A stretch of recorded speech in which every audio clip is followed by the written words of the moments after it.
a large assortment and pleasant prices.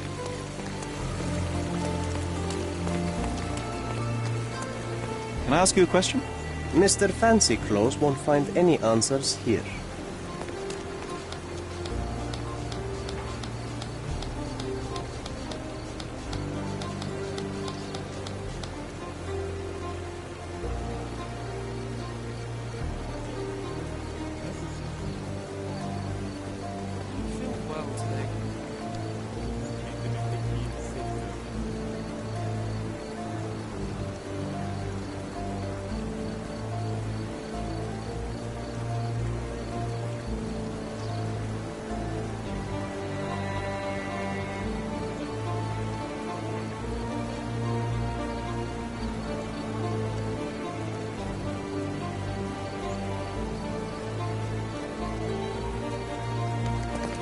The best antiques in the district.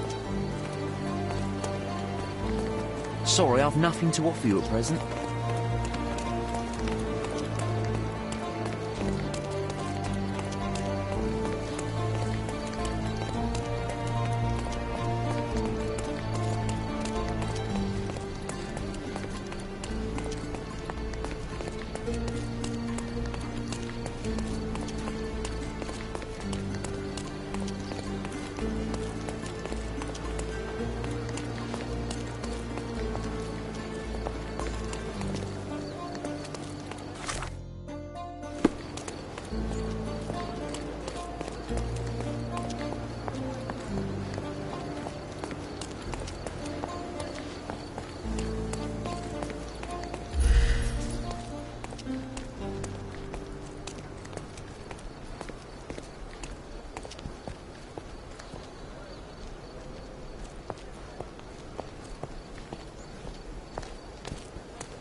Look, the cutest thing you'll see all day.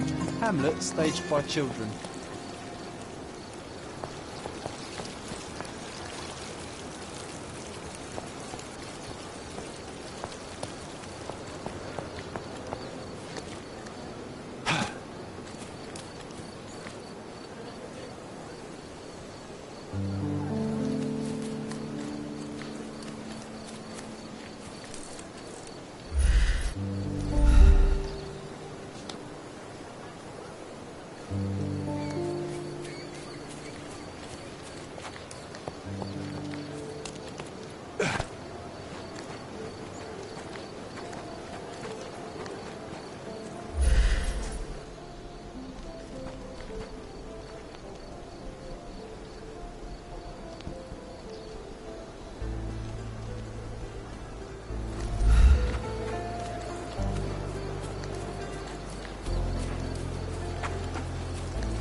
A Zecchino of the Republic of Venice. This one dates back to Marino Faliero, who was executed for attempting a coup. Big ambition, poor organisation. One wealthy collector wanted this coin so badly that he dared to intrude upon my father's funeral to convince Mother to sell it. Mycroft showed him the door.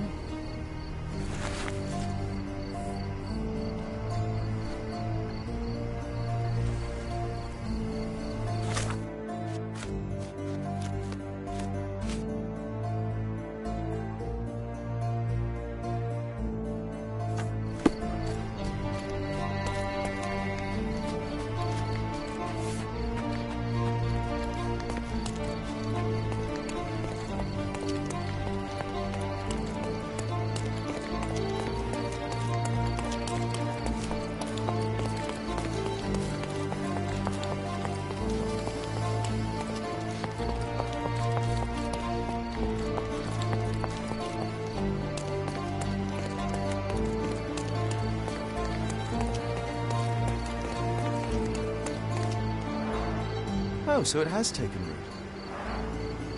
What's taken root? As I recall, when we were growing up, this theatre didn't welcome kids. You've forgotten, John. Come to the back entrance and I'll refresh your memory.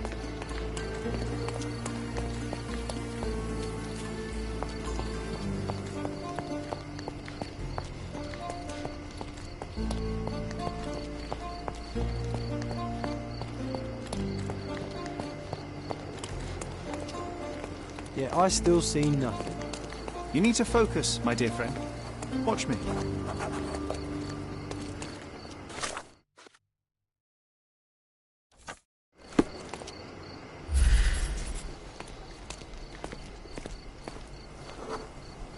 Here was our glorious stage. Ring any bells?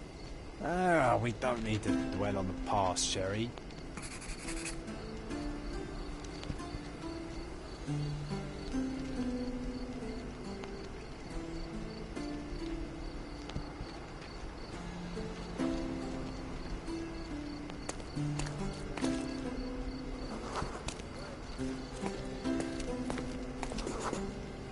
And Hamlet's mother, Gertrude, taking poison. What was the name of that girl?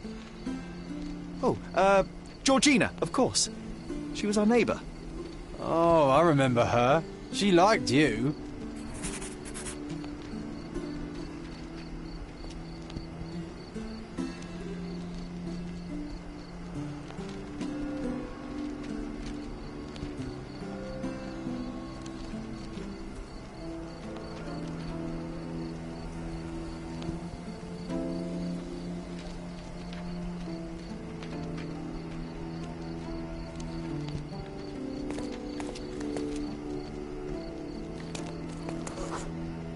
And there you were, the best supporting actor. My silent scene partner, my Yorick. Your presence inspired me and brought me to tears. Yeah, it hurt to know that's all I could be. Inspiration. I couldn't even play the king's ghost. How's that for irony? To be or not to be? Indeed. I know why you wanted to forget. The show forced you to confront your limits, except no one else would ever see you but me. Why do you think I cried?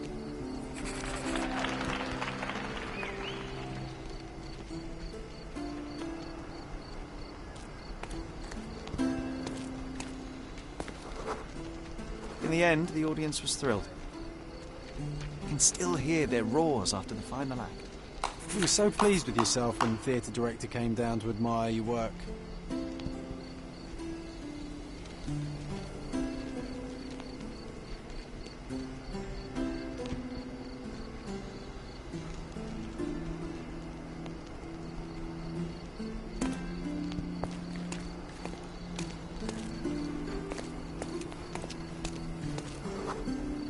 He applauded.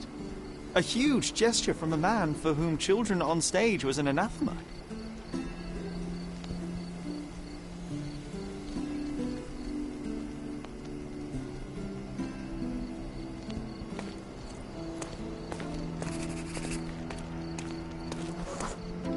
One small step for a man, one giant leap for students of the dramatic arts. Childhood is a time of naivety. I cannot now imagine seeking a career as an actor, drinking wine all day and gaily treading the boards at night. Yet you often pretend to be someone else in your search for the truth. You can't act like this side of you disappeared completely. Quite. This, above all, to thine own self be true.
Fan aber.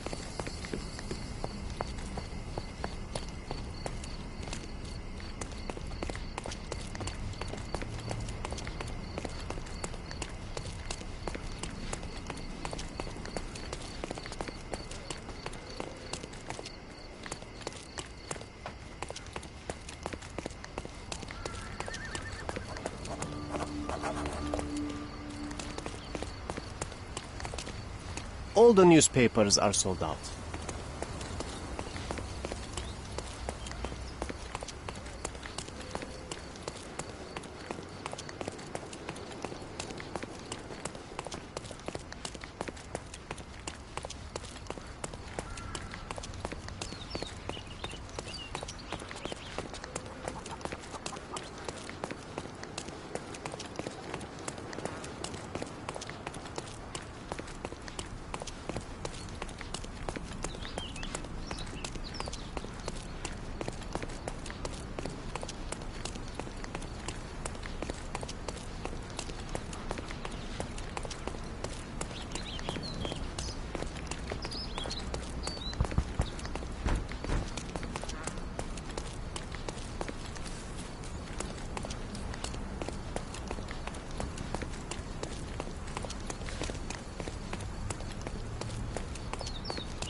Does this poster truly claim that Cordona has a ghost?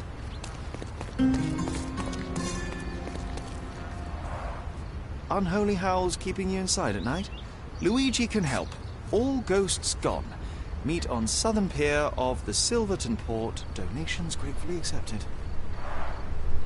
This town loves the supernatural, but all I see is another scam to disprove.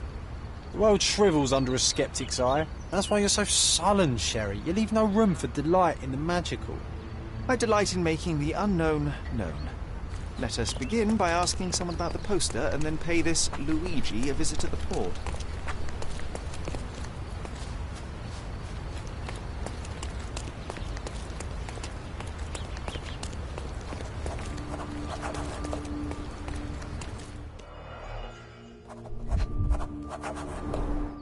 Not much brandy was spilled when the bottle broke. Someone had drunk most of it already.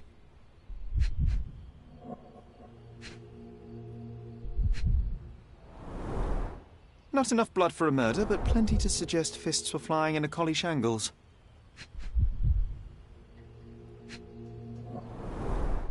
I wonder if Luigi made it himself. I reckon the ghost is responsible for all this mess. Don't jump to conclusions. Until we locate any evidence to the contrary, we shall continue to exclude the supernatural. Let me concentrate, John.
Excuse me, just one question. My family is starving because of people like you. Go away.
May I ask you something?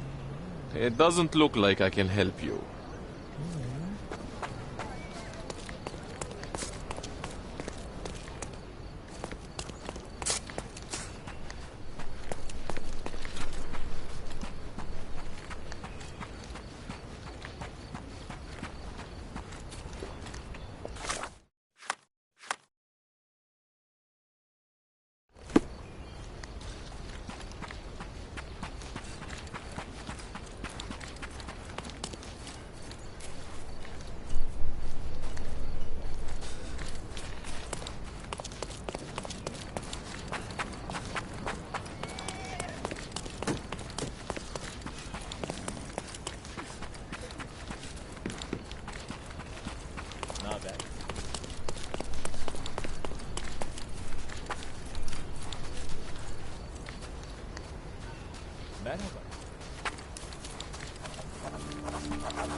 Excuse me, just one question. Swim back where you came from, mermaid.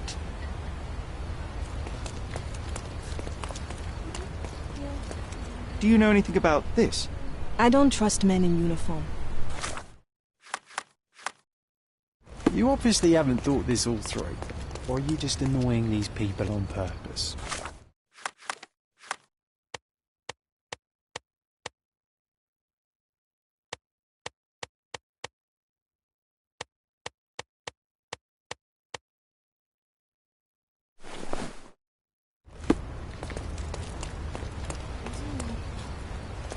Is this familiar to you? Are you expecting me to cooperate with you?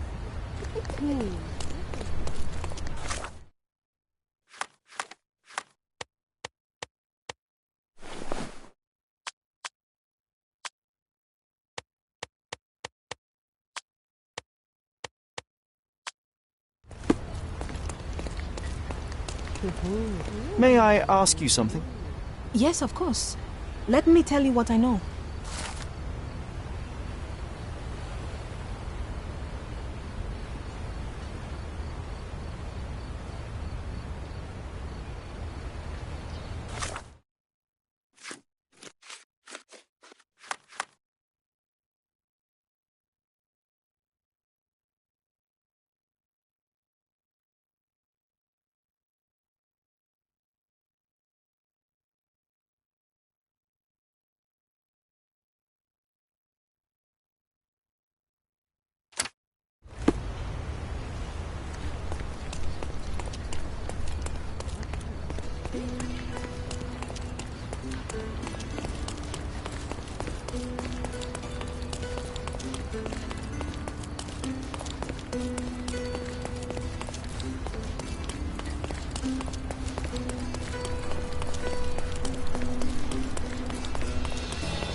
Is this familiar to you? Sorry, friend, I'm not familiar with that.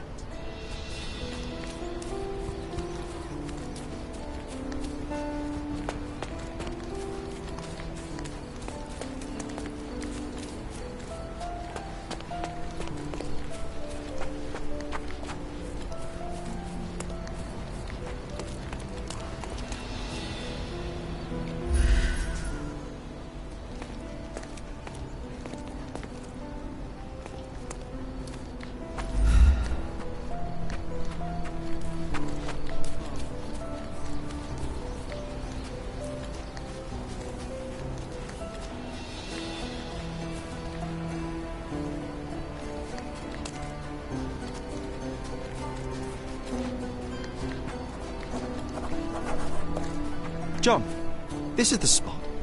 Let's see what we can recall.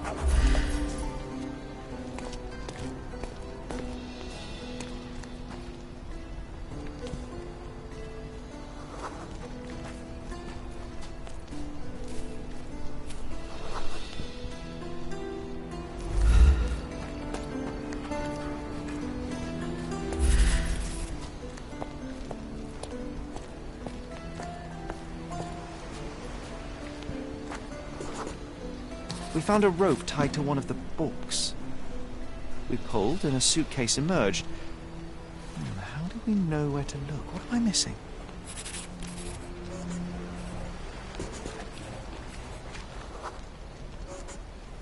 Brown algae. We were specifically looking for it. I think we saw it on someone nearby. I think I can remember where. All right, lead the way.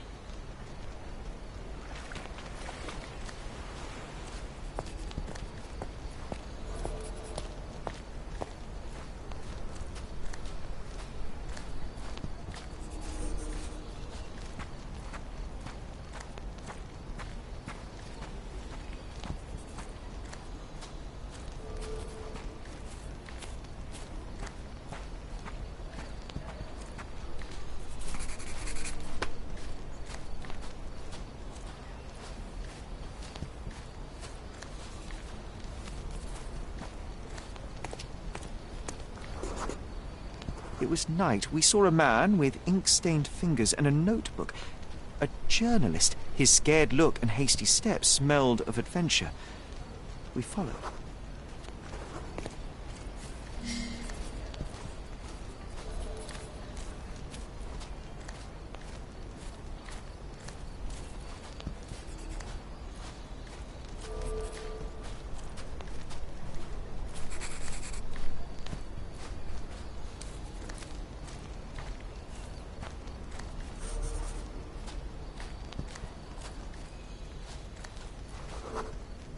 Another man appeared. He was casually dressed, but his haircut and posture revealed him to be a soldier.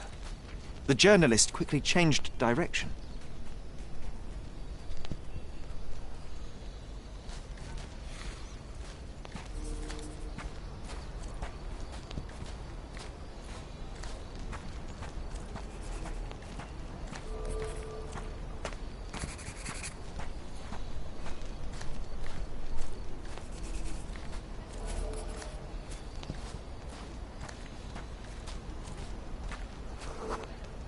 Another disguised soldier cut the journalist off. He was cornered. We hid behind the barrels and watched.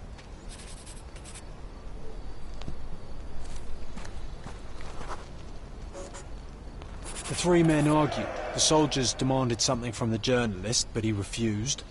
Their words grew louder and someone pushed the reporter.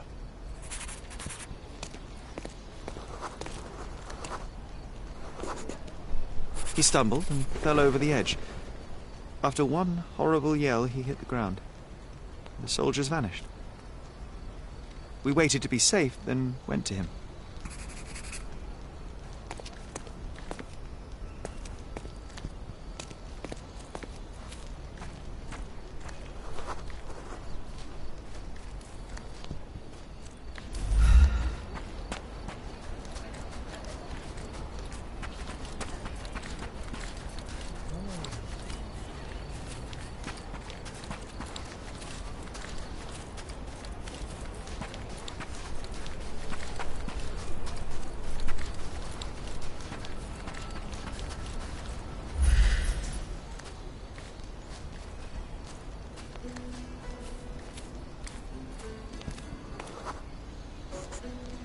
Blood was everywhere. I was in shock, but you kept your cool.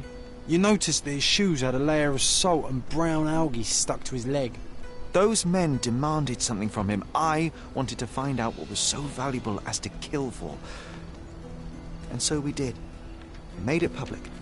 The journalist Hector Jacobson. People built a memorial after his death. That might be a good backdrop for our picture. Let's find it.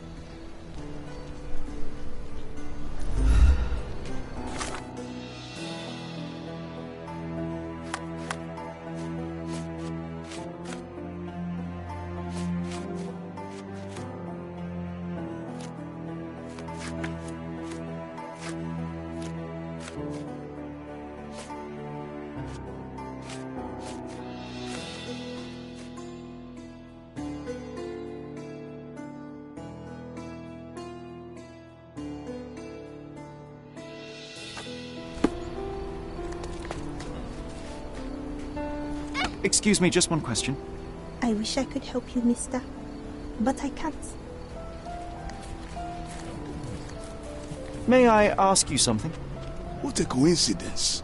I only learned of this recently myself.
Hector Jacobson was killed for his story, yet it still came to light.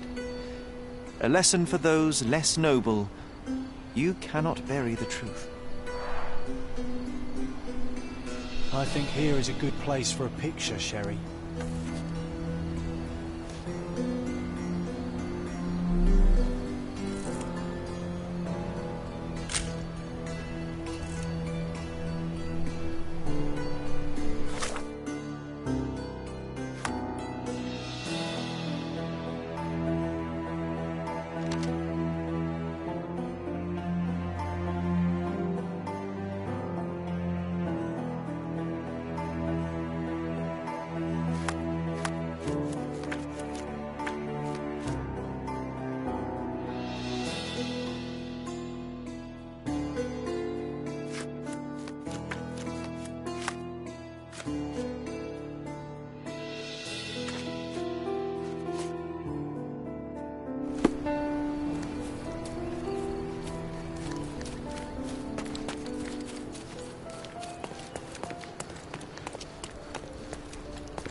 The best antiques in the district. My goods will brighten up your house. Enjoy your purchase.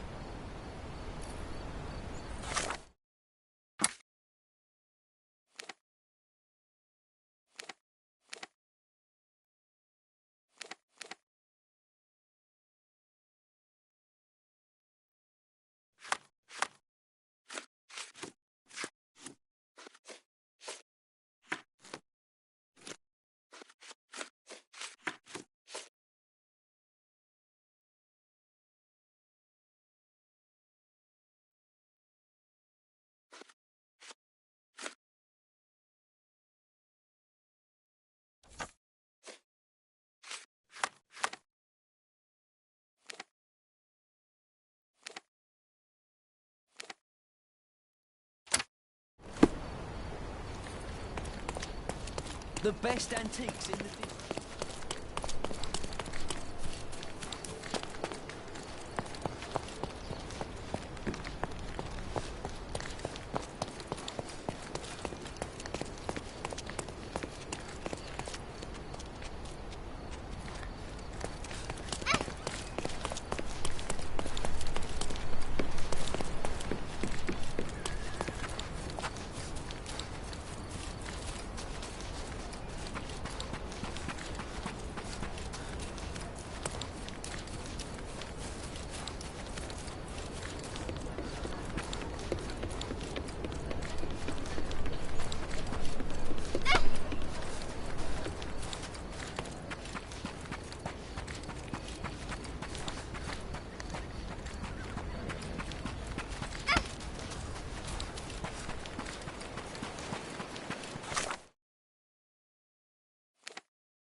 ghost hunter's stand was here.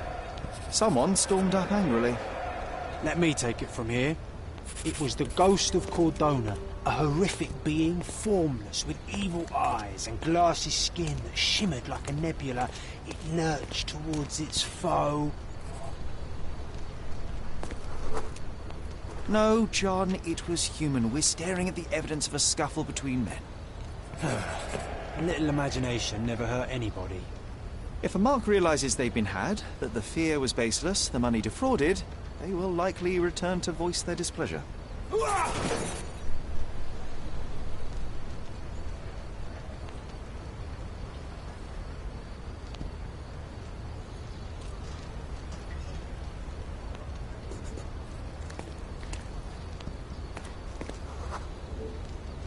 And thus Luigi took a beating. Fools should have at least moved locations between scams.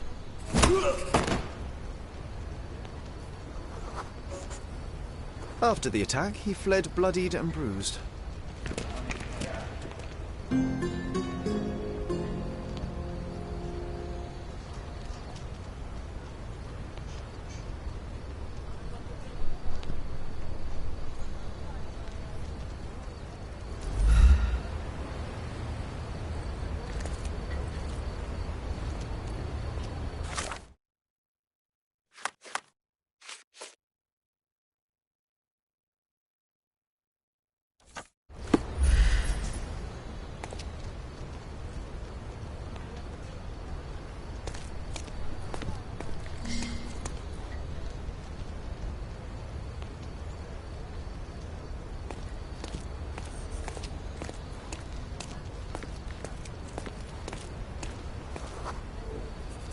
Looks like he crawled that way.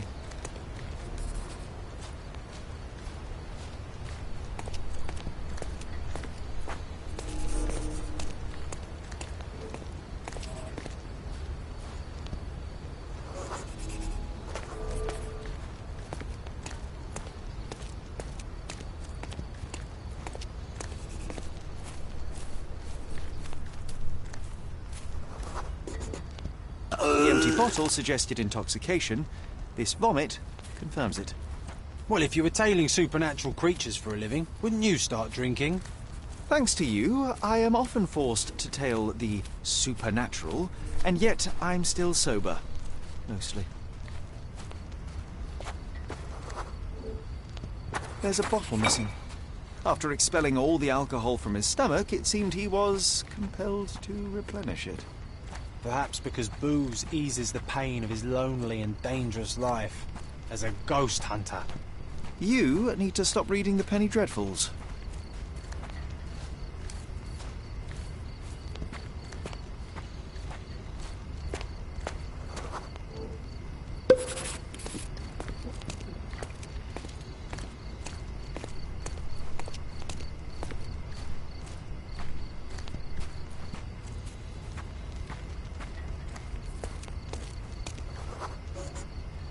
He threw the bottle here.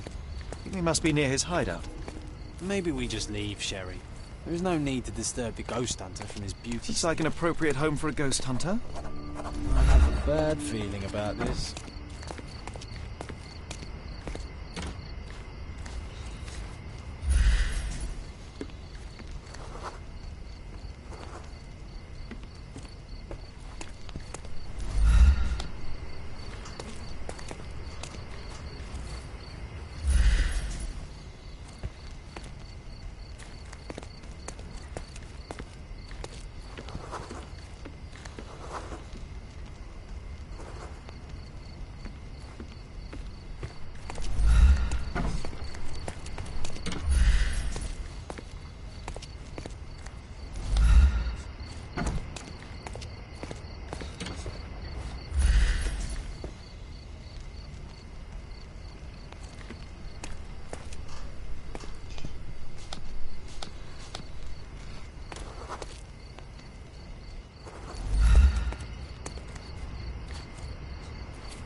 Donations, one presumes. painter definitely has an aesthetic.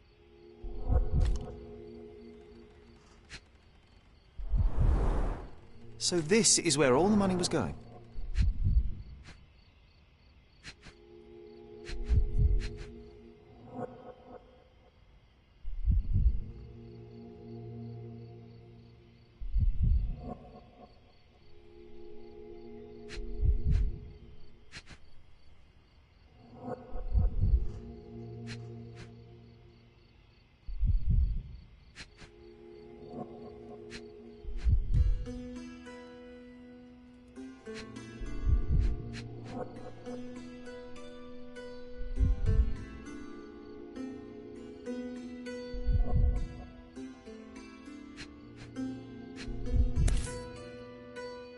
Handcrafted, actually rather beautiful work.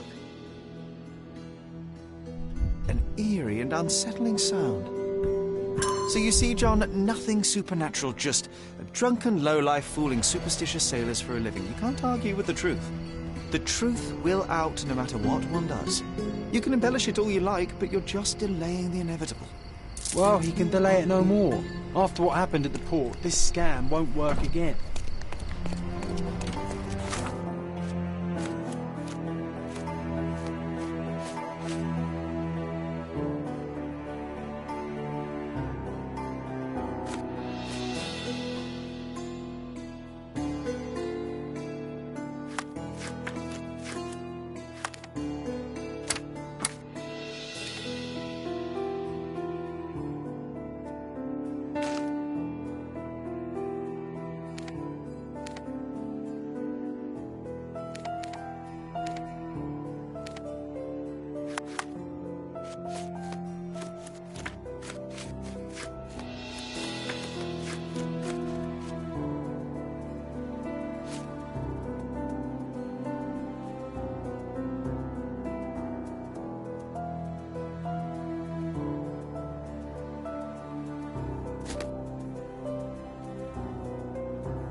All the newspapers are sold out.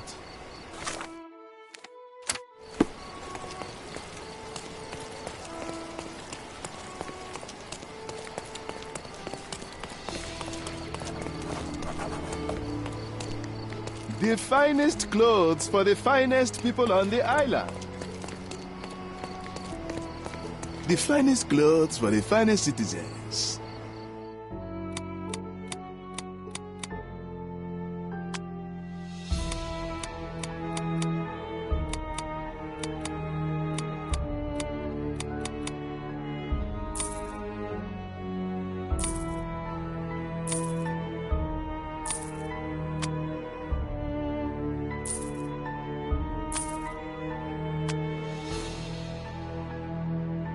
A perfect choice.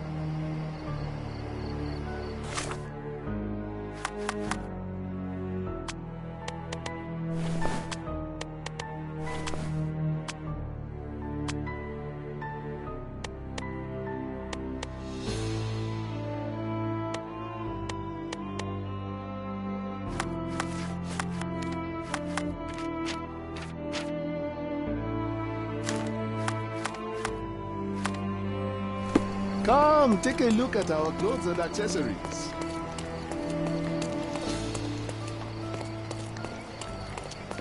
You'll never find such magnificent paintings anywhere else. My goods will brighten up your house.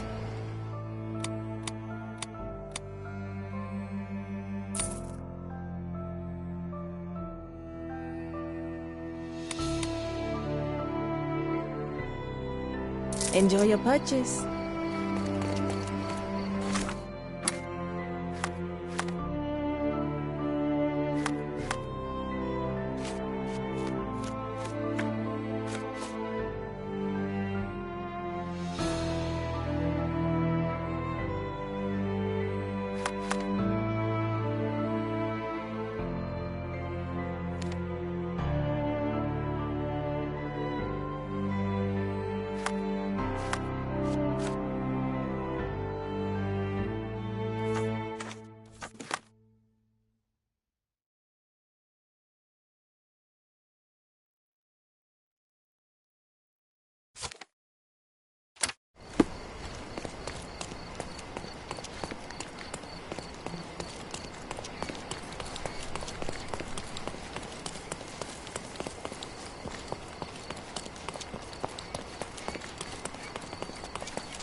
Great to see you.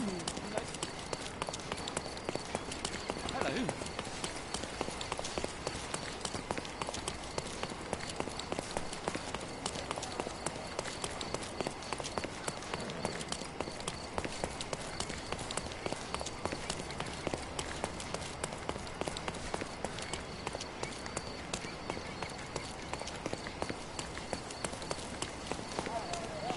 That wretch Goliath would murder us all. Mark my words.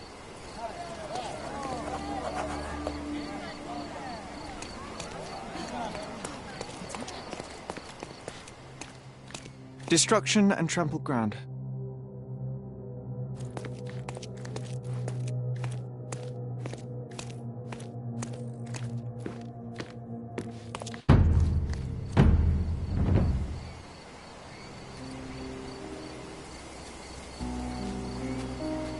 Oof, a contortionist you were not. Disjointed vertebrae. Difficult to say if it was a way to start or finish him off.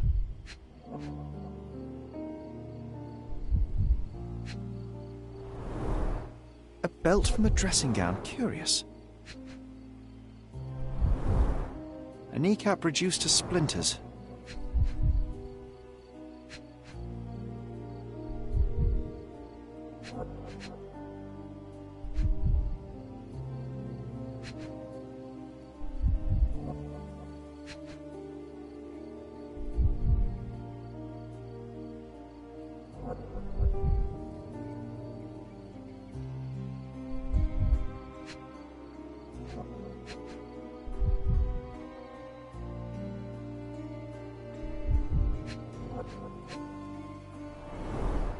A missing pinky. Middle-aged. It's none other than Theodore Gilden. Oh boy, Sherlock. Another death means another question. And we shall answer the question. It's far too interesting to give it up to the police.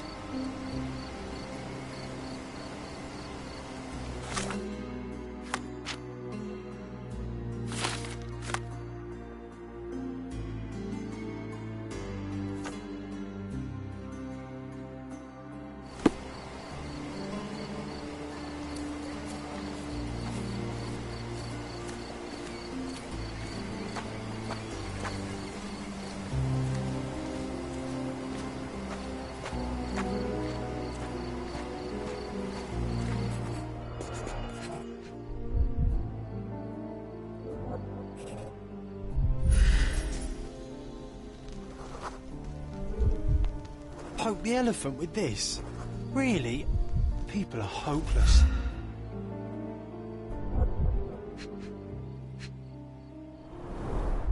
A pool of blood and saliva, possibly as a result of impact. A strong pull broke this leash.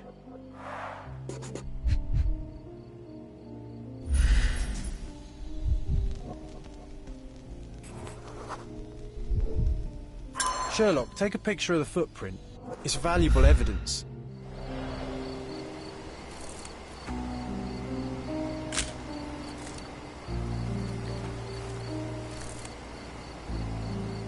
This photograph can help us find the old article about the elephants. The front page was fascinating. It was hard to believe as a child. True. We may need it in our investigation. A royal suite for a favourite pet. Plenty of food to satisfy even the most fastidious.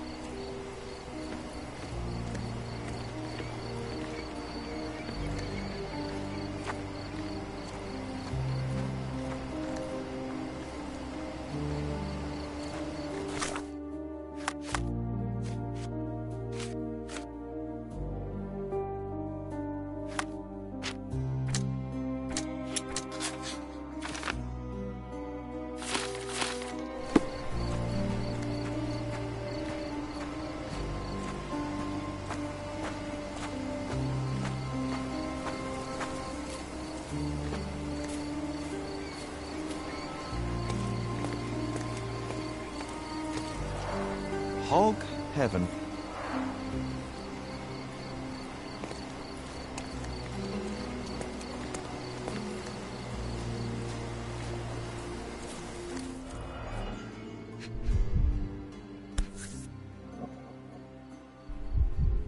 A sailor's knife useful for cutting wet and thick ropes. It's seen a lot of use. The blade is worn from grinding.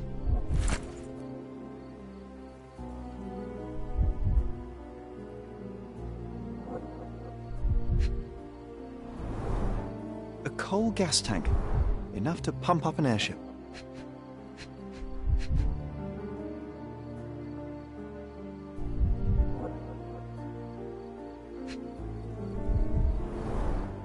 Fresh signs of impact.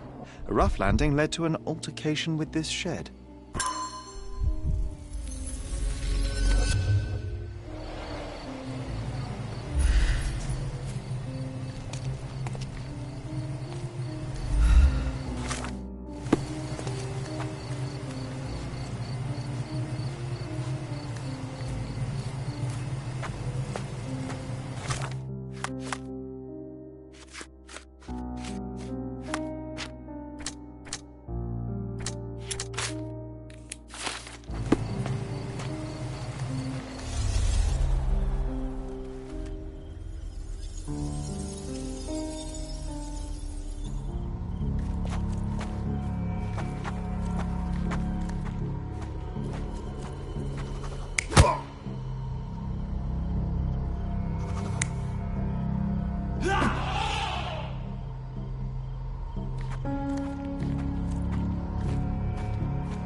You're not even trying, Sherry. Concentrate.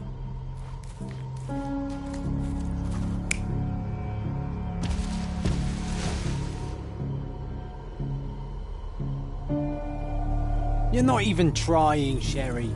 Concentrate.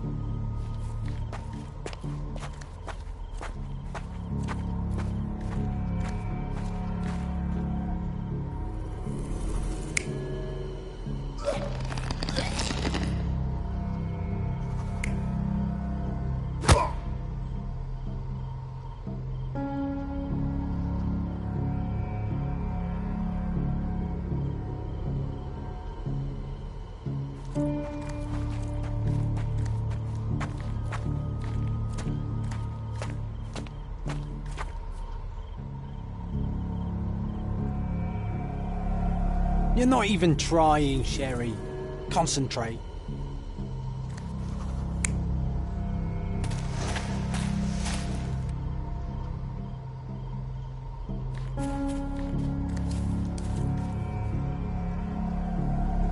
not even trying, Sherry.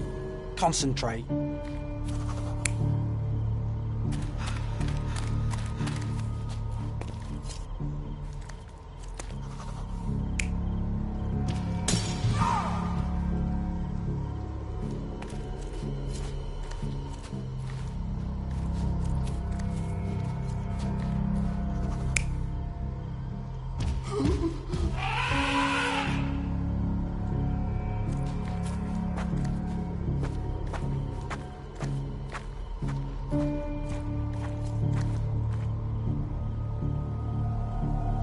You're not even trying, Sherry.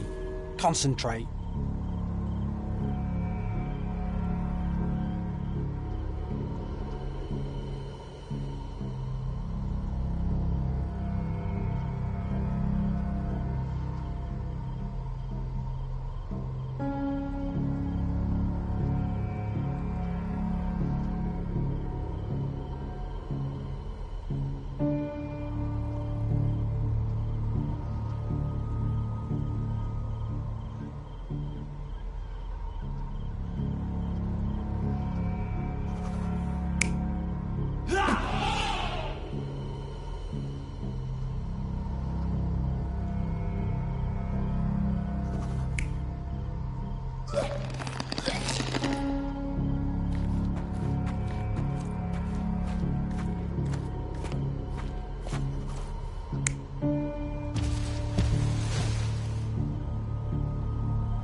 In a fit of rage, the elephant broke the chain and threw its victim on the ground with a fierce power.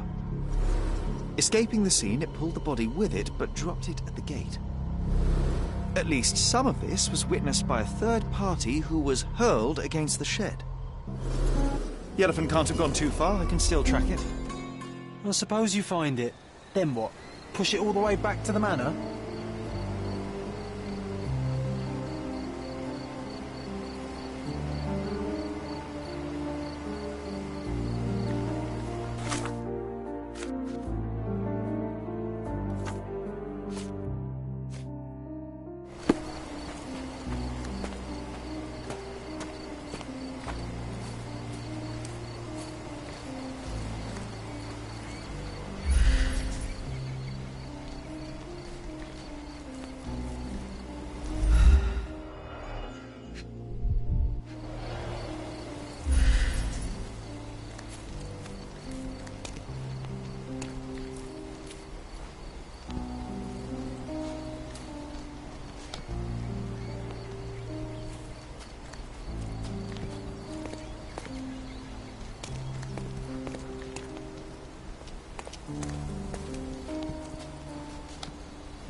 Are you able to help me? That's a question I can answer.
That's the article.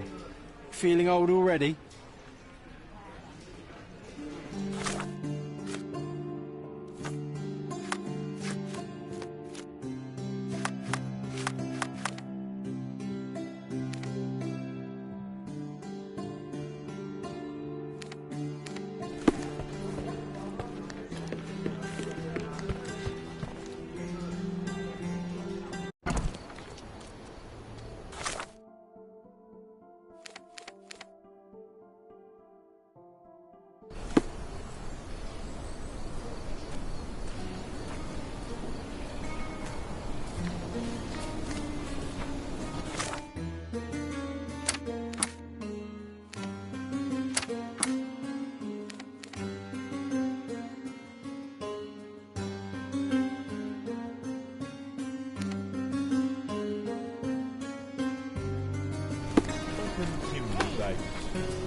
Can you satisfy my curiosity? There is no amount of money that would make me talk.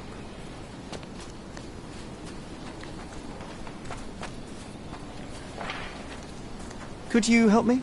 Go find your answers somewhere else. Time to check your...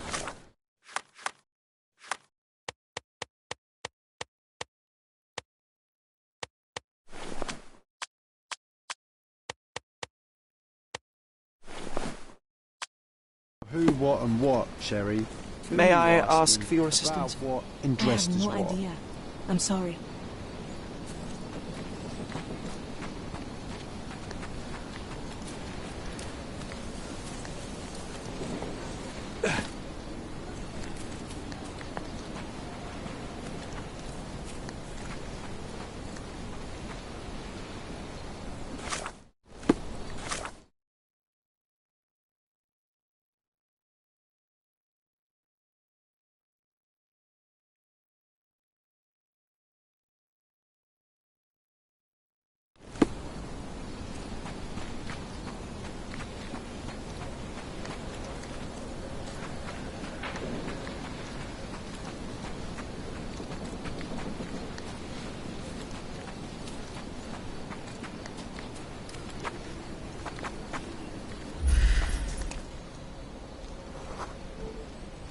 The elephant barged into this cart of olive oil.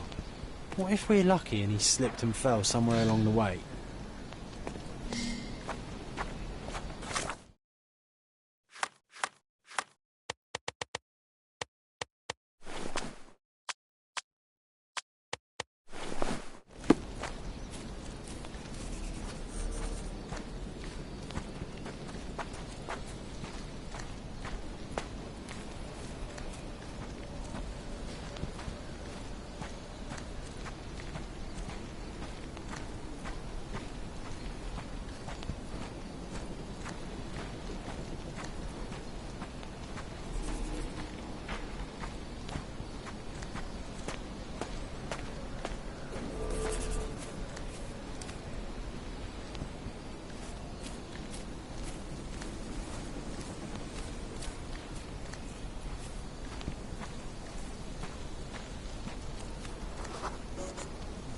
Okay, hear me out.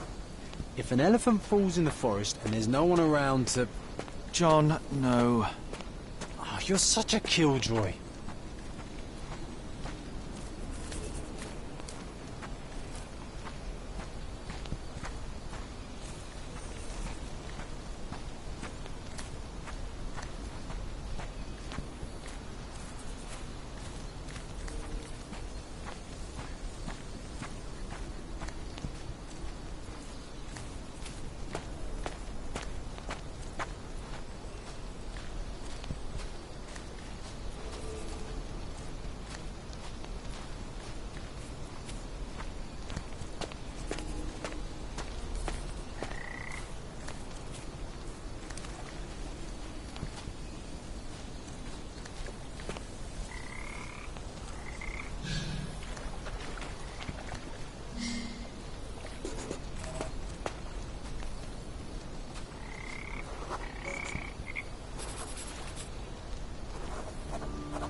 Strange. It was hung with care.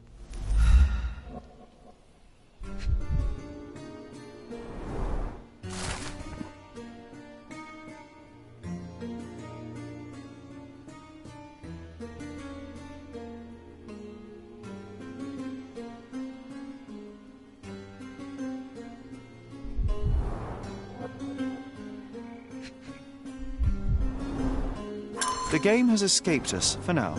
We'll find a solution to the elephant problem later.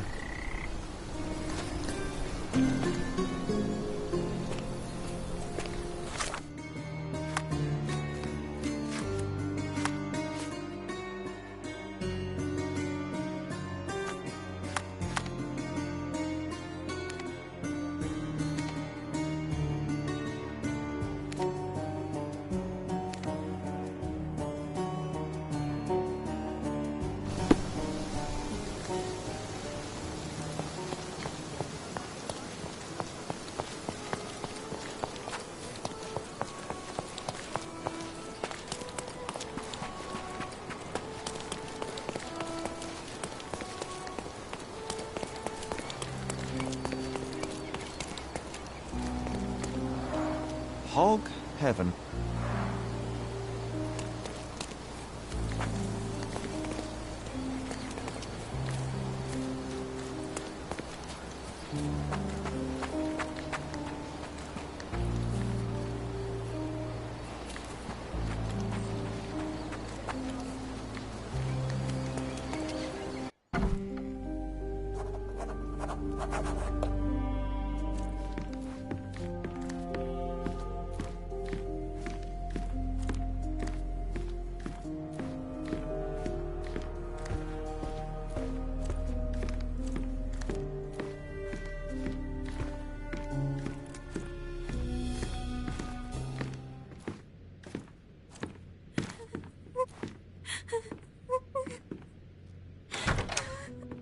You. Who are you? My name is Sherlock Holmes. Theodore Gilden was... Did you kill him? Did you kill the elephant? It's not in the yard anymore. It escaped into the forest. You can't let it go. What if it returns? I highly doubt that, Miss... Imogen Gilden. Please, I beg of you, find that dreadful beast that killed my father. I suppose we do need to learn what happened.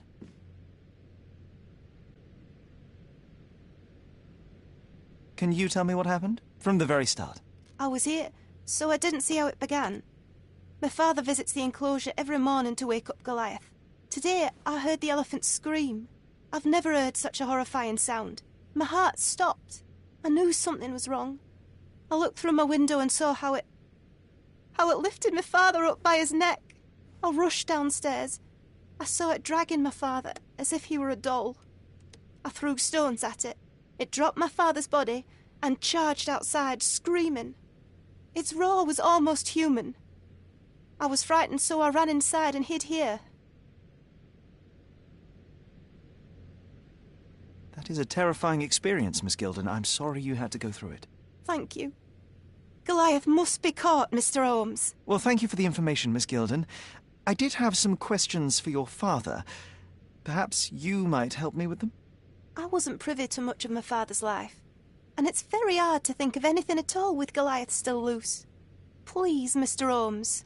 Very well. Do you mind if I ask you more questions if I find anything that might help? Anything to catch that monster.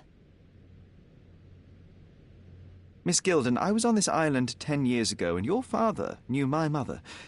I believe I even had the opportunity to ride that balloon outside, but I do not recall seeing you. I lived at my late mother's in Sheffield at the time. I'm in no spirit to reminisce right now. The elephant is out there. You've never heard the name Violet Holmes before? Perhaps your father... Please, Mr. Holmes. With that beast roaming free, I can't think of anything. Very well.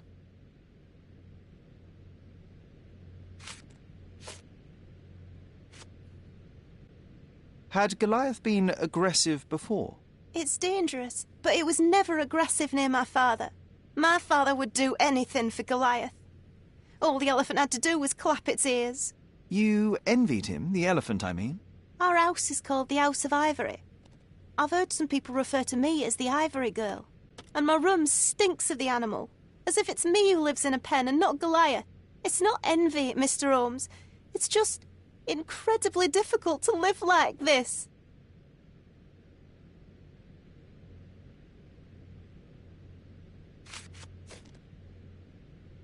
Did you observe anyone else in the yard? Any of your servants, perhaps? Servants? Do you imagine that we would have any with Goliath? No one wishes to work in this house, even for double pay. I didn't see anyone else. Only my father and that diabolical beast.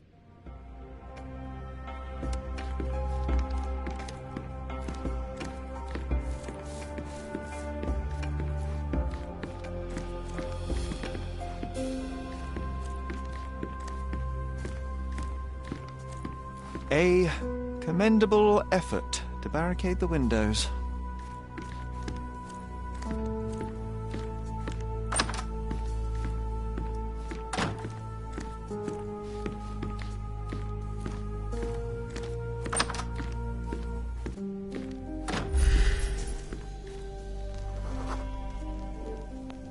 The nicest spot in the room. Mr. Gilden spent hours of his life right here. Staring at an elephant's backside. What a wonderful life.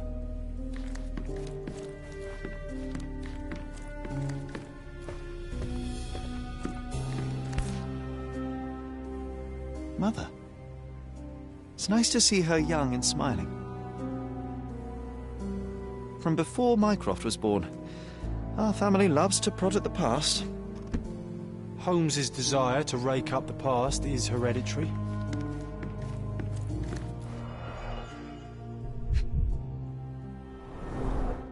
A catchy title.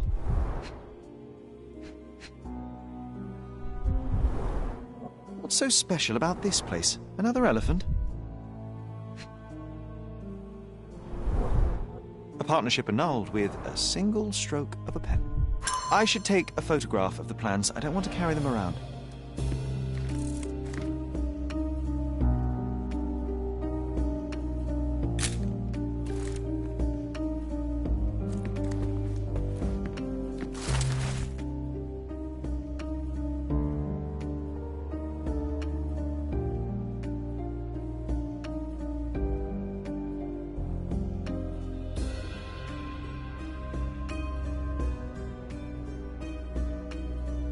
His second child? An apparent son and heir, I'd say.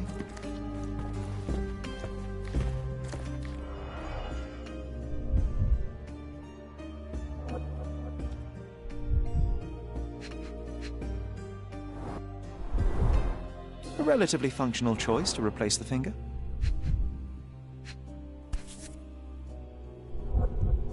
Oh, the pungent stench of an animal. Did Theodore seek some pink elephants with this? I think Miss Gilden has barely matured.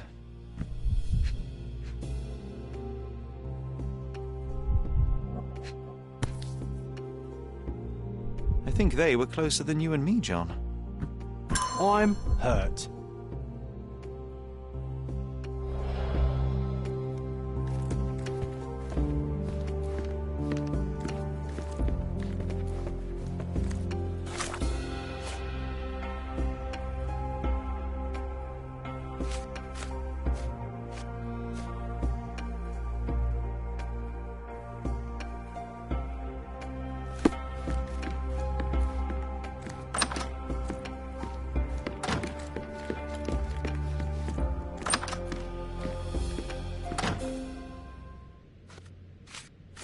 A. Swift, is this name familiar to you? Your father had it removed from this plan.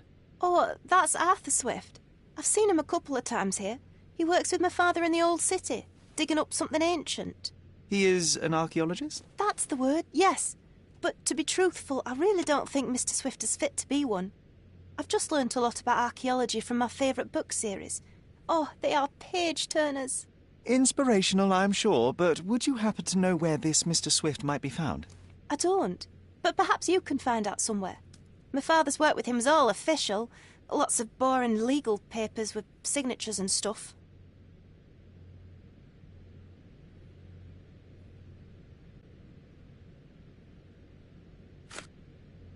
And, which part of the elephant is in here? It's quite pungent. Oh, that. It's elephant sweat. Father believed that it might replace traditional ambergris. Well, that's true entrepreneur spirit.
Are you lost, sir? Not at all. I'm right where I need to be. I'm Sherlock Holmes, by the way. Ursula Oni, the chief archivist. How can I help you exactly? I need to take a look at the history of Cordona and its islanders to retrieve some, hopefully, useful information. Your brother Mycroft told me that you were direct, and now that we've met, I can see that is true. Someone in our family has to balance the evasive nature of my brother. Well, may I use the city archives? You may, of course. But in return, perhaps dinner? That's a high price to pay for looking at your archives. I was teasing you. Pay no attention to me.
With your love for archives, you would have made the perfect bureaucrat.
it look remotely familiar? Should it? Concentrate, Sherry.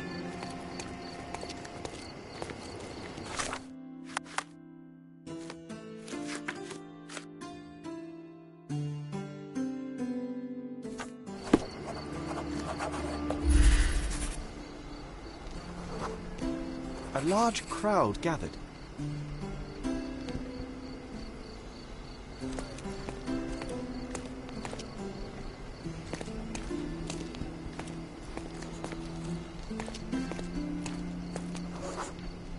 I was here, young and passionate about the truth.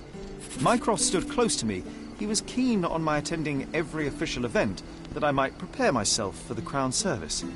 Lucky for you, that was the last time he did it.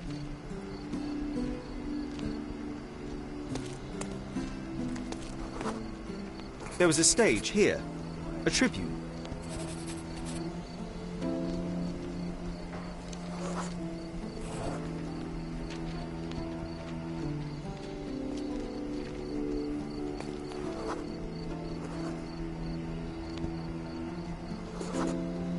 The governor gave his speech there. He was lying through his teeth and nobody noticed, or didn't want to, but I noticed. I was extremely irritated by his lies. I shouted my opinions very loudly for everyone to hear. The crowd went wild.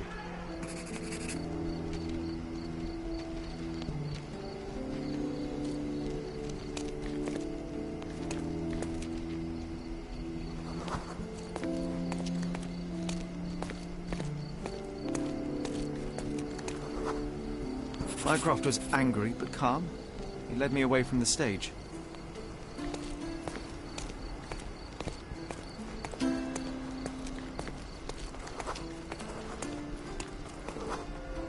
He told me that I should keep my mouth shut, and that silence is golden. I couldn't stand for that. Behold, Sherlock Holmes's famous adherence to justice was born here.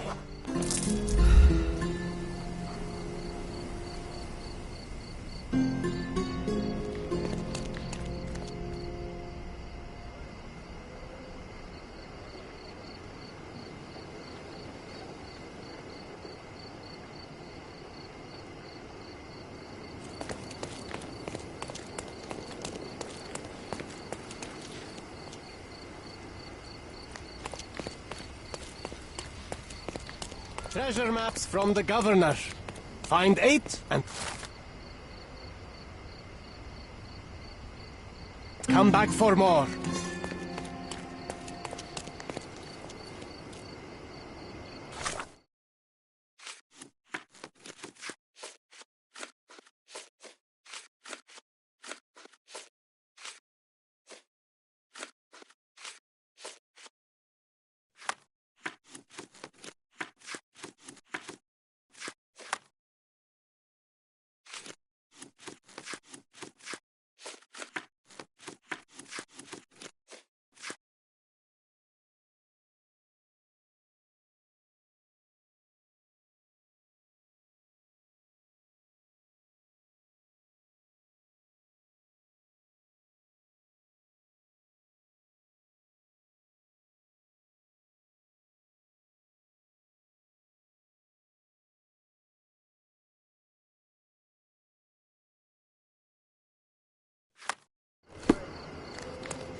Nice to see you. I'm fine.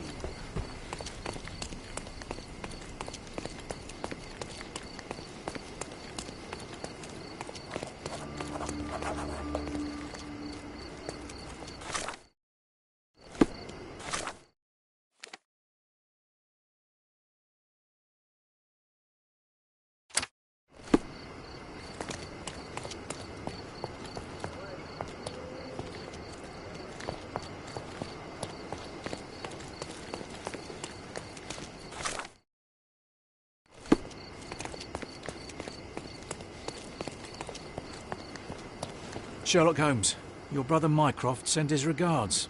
Oh, how touching. Perhaps one day he'll do it in person. Look, I just tell you what they tell me. And you've done it admirably. Good show. I'm confident that with a bit of effort, one day you might even send regards to the king himself. Goodbye. Wait. No. I haven't told you yet. Of course, let me guess. Mission urgent, fate of the nation, etc. Mycroft busy with his tea parties, is he? Right.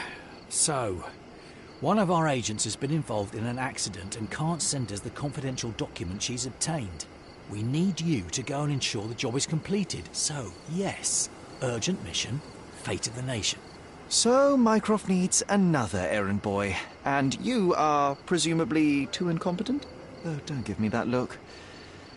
I'll go and check on your agent. Send Mycroft my regards. The details are in this note, Mr. Holmes. If I were you, I'd start to take this more seriously. Lives are at stake.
Nothing ever changes. I'm pulled back and forth between my brothers playing all their silly games. Hey, at least mine are fun.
From day to night, Aiden stands there, recruiting non-rebellious workers.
I remember the monument. Cordona's legendary pirate, the Robin Hood of the place.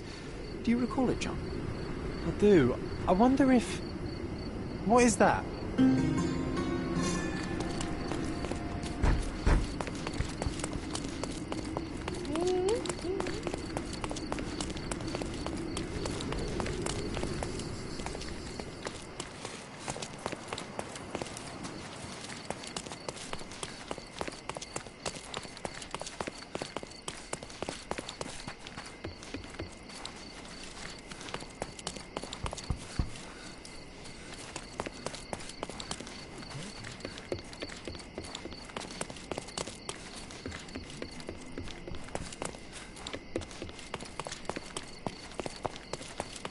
Merhaba.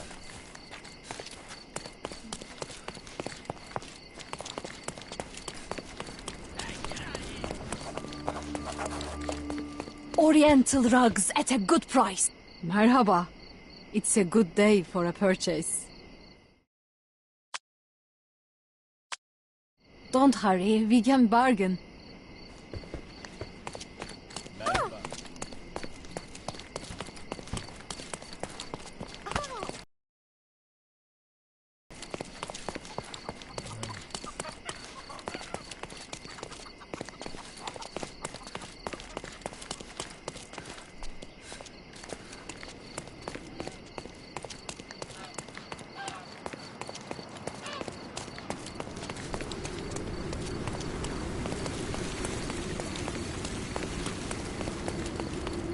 The market square, beating heart of the old city.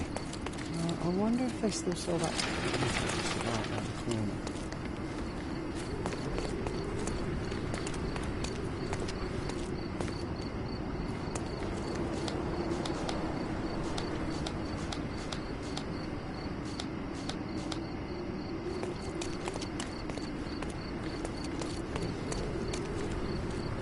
Stop blocking the view.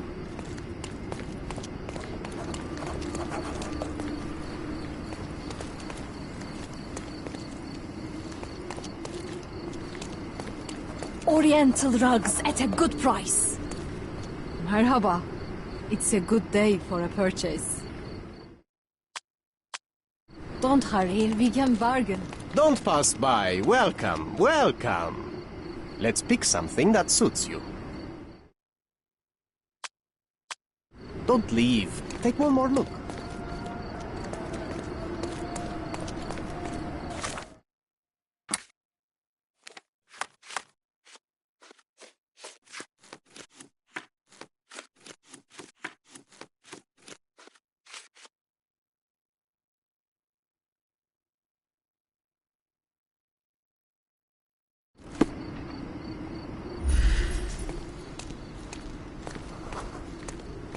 Don't pass by. Welcome, welcome. Oriental rugs at a good price.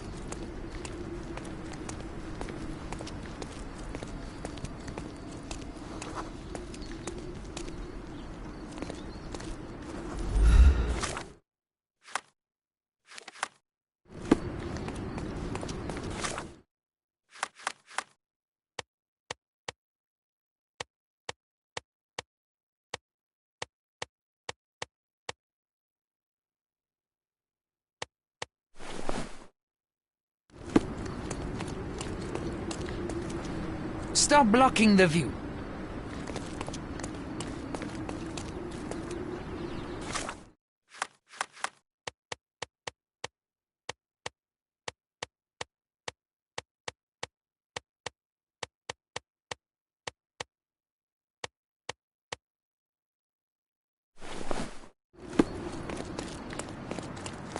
Stop blocking the view.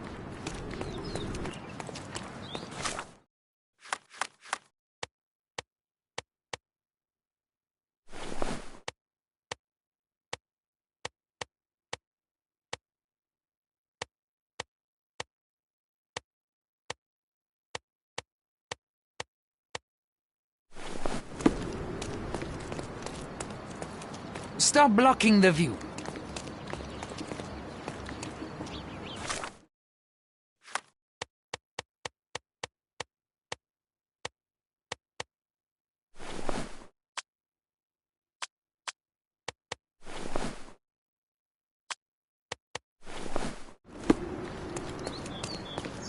Stop blocking the view.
Sir, kind sir, might I steal your attention? I am not buying. Ah, that is the thing. You won't waste a single mangir. I am a digger, you see, and I have heard of a dig site so deep it clogs your ears. I want to be there. Why are you telling me this? I have heard of a man recruiting for such a dig. A man with a scar, such as the one that you're hiding. And your boots are dirty with the deep clay I am so familiar with. Oh, I hope it wasn't too rude of me to point that out. You have a good eye. And you just want to dig? Dig deep and that's it? What's the catch? Are you in desperate need of money? Oh, there is no catch, sir. I won't even ask for advance pay. Just give me a shovel and I'll dig a hole like you've never seen. Huh. Is that so? Well, I have to ask you an important question first. Would you be fine working for Brits? I am all for them. Well, you say that, but can you prove it? I'll sing you a very special song. God save our gracious queen. Cut it! Or people here will make you their queen. I can also speak in limericks. Please don't. You might be a little bit weak in the head, but a natural-born digger with a keen eye is what we need. Take this permission slip and go to this address. The guard will let you in and check with the professor once you're there.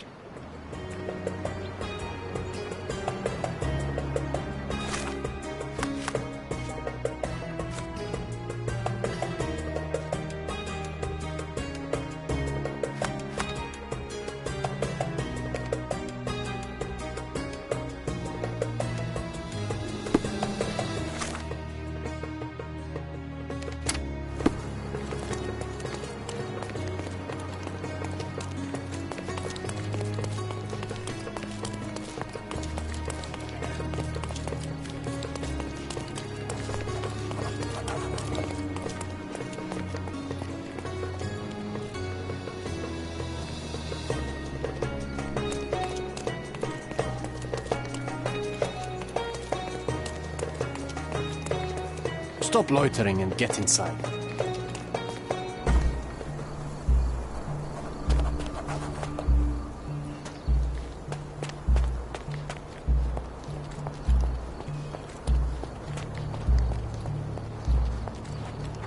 Newcomer, talk to the professor first. He's the old fellow with the glasses and the plans.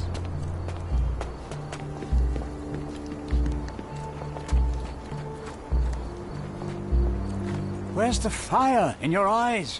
Where's the smile? I am sick and tired of seeing apathy among the new workers. Sir, believe me, I do have the spark. I want to start work straight away. It's as important to me as it is to you. Ah, that's the spirit. I'm on the verge of a great discovery.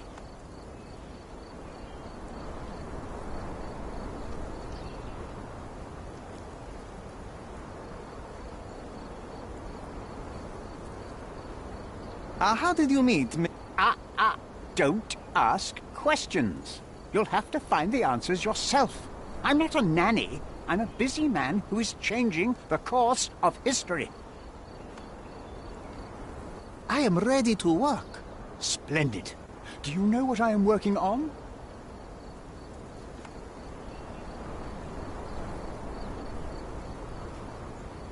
Archaeological treasure. You're hoping to find something priceless, something that will change our history. Bravo, young man. I couldn't have said it better myself. It's true. We're looking for Vitus Lemonius's tomb. I'll help you. That is my goal as a worker. Good. Listen to me carefully, then. I hate repeating myself. I am Professor Swift. We have 3 rules here. Don't touch anything. Always return the tools, and don't distract me unless you find something. Sounds simple enough. Are you the only one in charge here, Mr. Swift? Yes, I am the only one, and no one else. You hear anything other than that, it's a lie. People of your kind can have difficulty understanding who's in charge. Take a minute, memorize my face, and then get to work. Oh, I will definitely take a closer look to memorize my superior.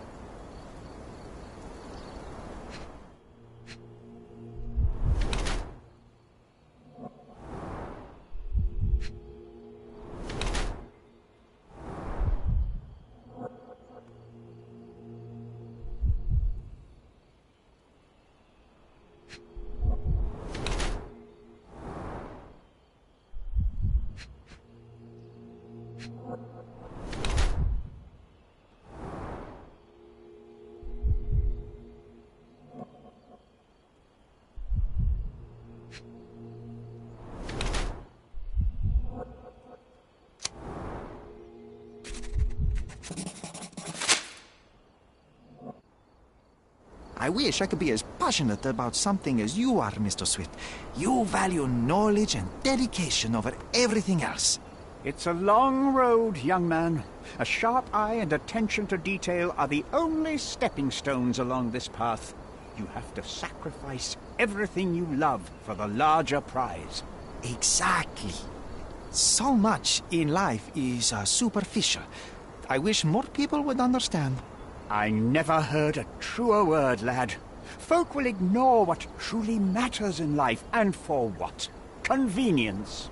Bold words indeed. I doubt that many scientists would be willing to support their bragging with fieldwork. The academic world is full of restrictions. Our honorable professors are too afraid to dirty their hands. God forbid if they have a stain on their shirt. You can follow in my footsteps. You can start learning by returning to work. Show me what you can find.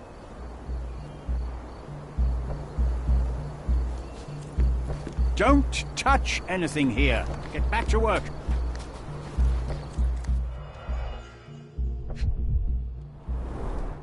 This reminds me of my father's room.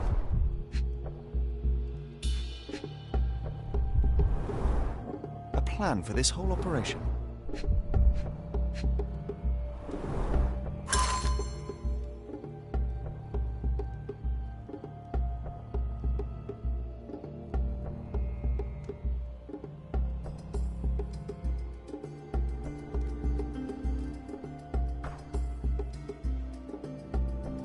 This might prove useful. I'll note it down.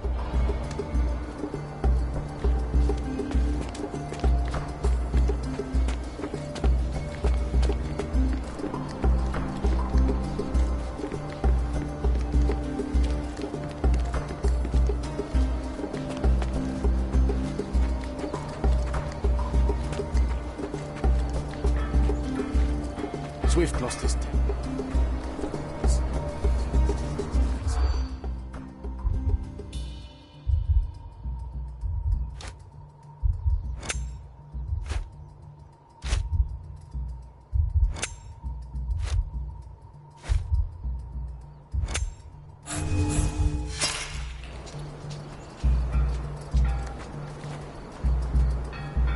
Swift lost his temper when he learned what happened.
Somehow the text remains legible. Let's see if I remember my Latin.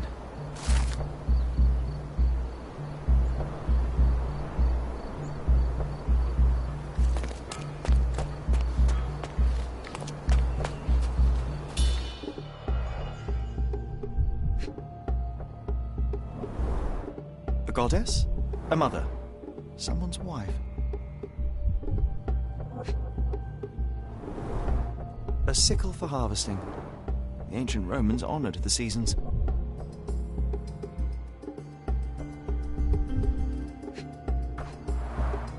There were 4 statues here originally. I wonder what the 3 other statues look like.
I see now. Mr. Swift didn't realize the significance of the statues. Straw dolls. Eerie, but effective for a scene recreation. Oh, I want one of these. Or two. Oilcloth. Won't fade and waterproof. Enough here to make 10 sails and more.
You're not even trying, Sherry.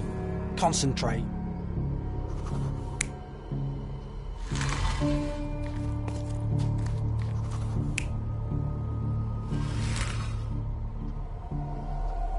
You're not even trying, Sherry. Concentrate.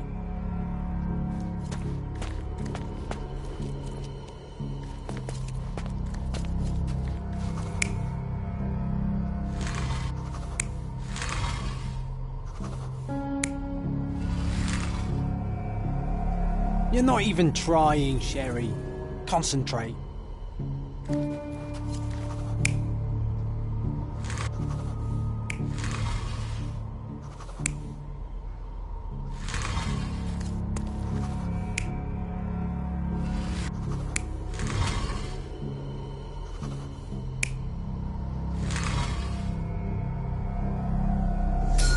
It seems everything's in place. Now, let's see what this has to tell us.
Here is your discovery, Mr. Swift. Hey, look at this. What have you found? Don't let anyone touch anything there. Eureka! I found you, my friend.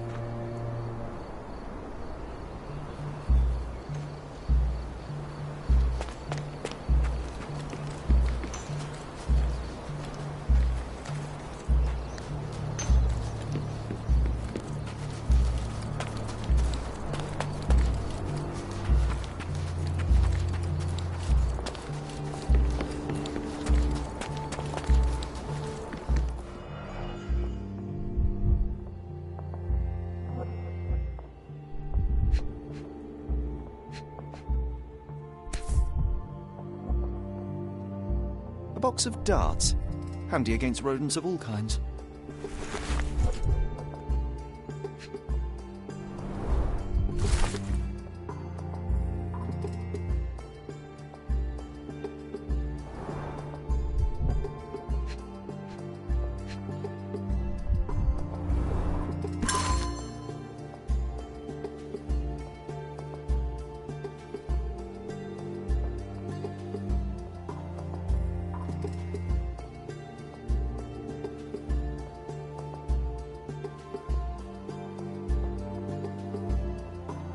Hey, what do you think you're doing? Trying to take over my research, are you? I come here to pick up my diary, and I find you snooping around. Explain yourself. Mr. Swift, if that were true, I would have been on my way to the newspaper. My name is Sherlock Holmes. I didn't have a chance to introduce myself properly. Outrageous! You deceived me, sir. What is the reason for your being here? Who sent you, Mr. Holmes? Theodore Gilden's premature death brought me here. Theodore is dead? How can that be possible?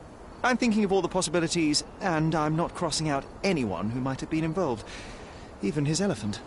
The land you're excavating belongs to Mr. Gilden, does it not? Did I hear an accusation? I have nothing to hide. You can ask me whatever nonsense you've prepared as a token of my diminishing respect towards you.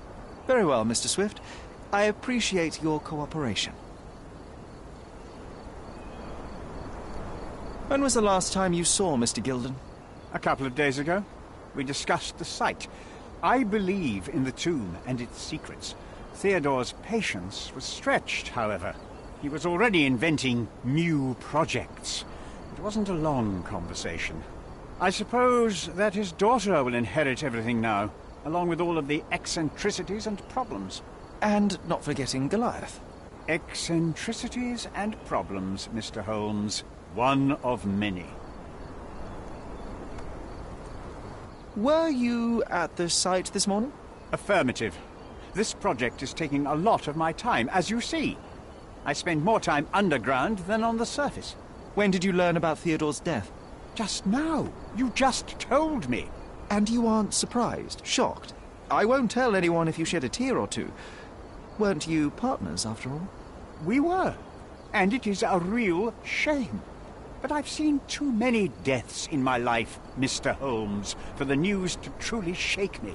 Will you allow me to return to my research? Or are you insisting on remaining an obstacle? Oh, I haven't even started yet. You have a weakness for nostalgia? Or, rather, do you use it to record a list of enemies? Young man, you need to check your moral compass. Reading another person's diary is a sin in every culture that I can think of. But you aren't answering the question. You've already read it. Why bother? I simply record my life to keep my memory clean from misinterpretation. Letters and pages don't lie. But the writer of the text can.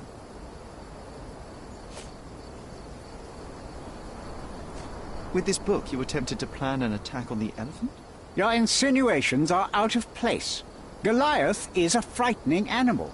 All I wished to do was to understand the creature. As any scientist would do, I researched, analyzed, and drew conclusions. And what conclusion did you draw? That Theodore Gilden made the animal miserable. He couldn't provide the proper environment for the beast. My interest in the subject ended there.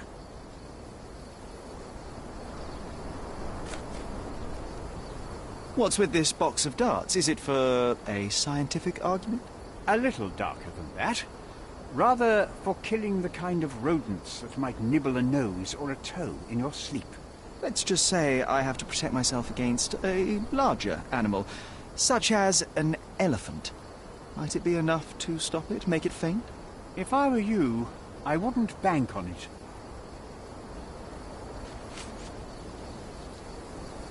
I'm a busy man. I'm a busy man. I've nothing to add. I'm a busy man. I'm a busy man.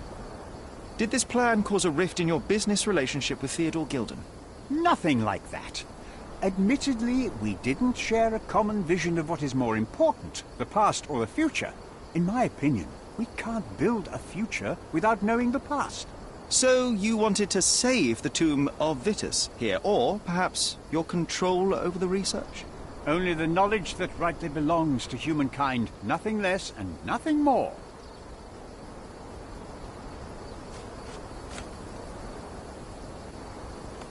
I'm a busy man. I'm a busy man. Remember one of the rules? It seems that you didn't return a tool. Is this knife yours? Do I look like a fellow who carries a knife? I don't need it. There are plenty of uses for it on the site, and outside of it. I have other people to cut ropes for me, Mr. Holmes. Gilden's elephant is quite an unusual addition to Cordona's fauna. What is your scientific opinion on that? No matter how much Theodore loved it, it still remained a wild animal trapped inside a stone pen. Goliath needs savannas, fields, lakes. I'm sure that Goliath did not have a plan to kill his owner to head to the savannas. What do you think? No, animals don't kill in a typical sense. I can only presume that it tried to protect itself from captivity, from Theodore. It was a gilded cage that was predestined to break.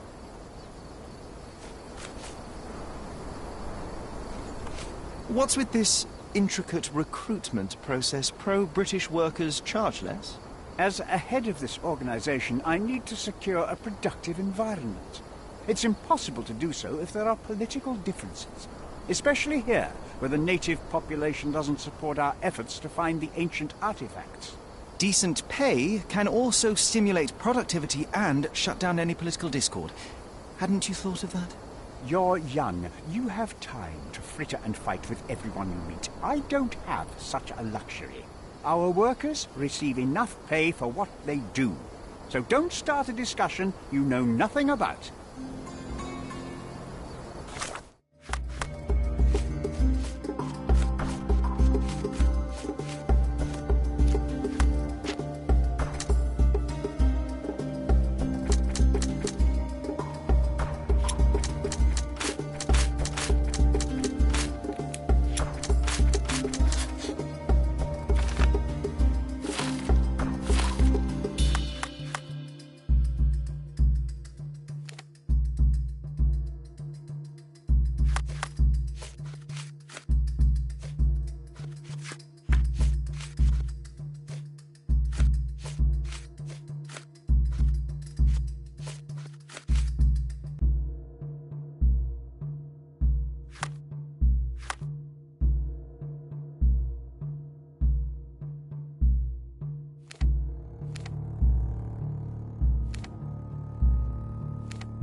Quite the spectrum, from the history of the Roman Empire to conspiracy theories of the French Revolution.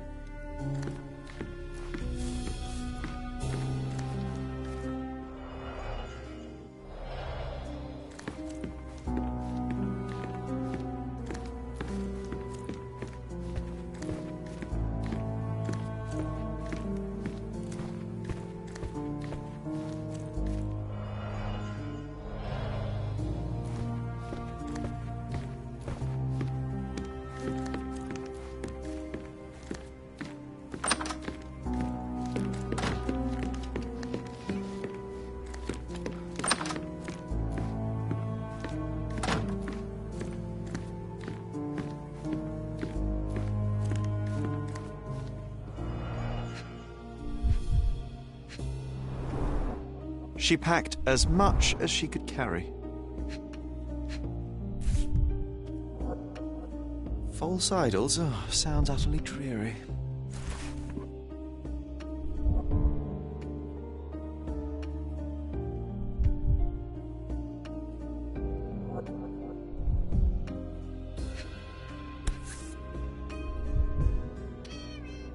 So idyllic.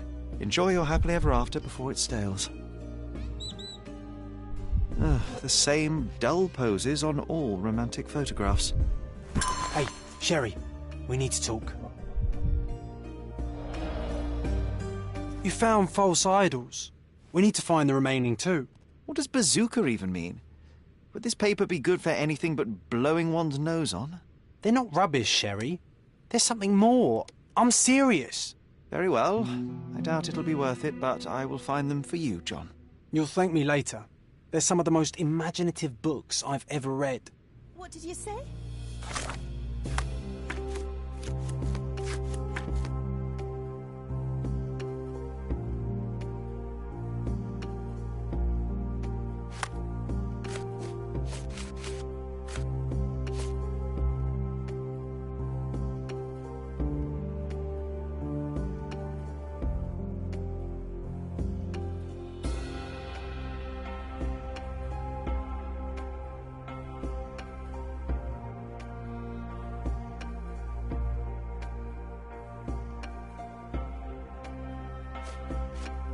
Speaking aloud helps me think.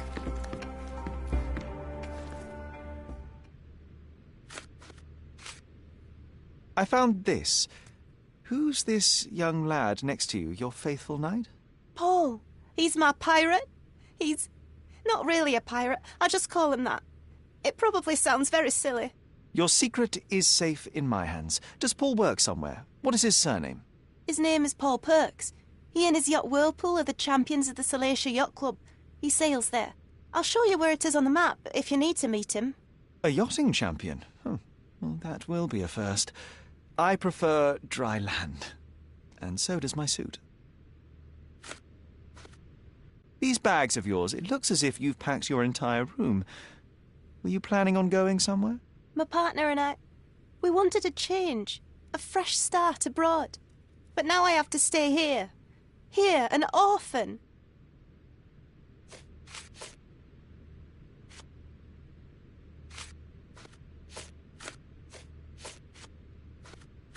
I'm afraid I can't add anything useful.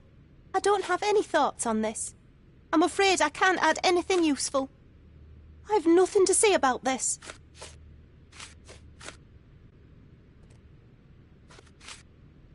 How can you read something like this? It's hard to swallow, and that's not due to the hard cover. You're hardly serious.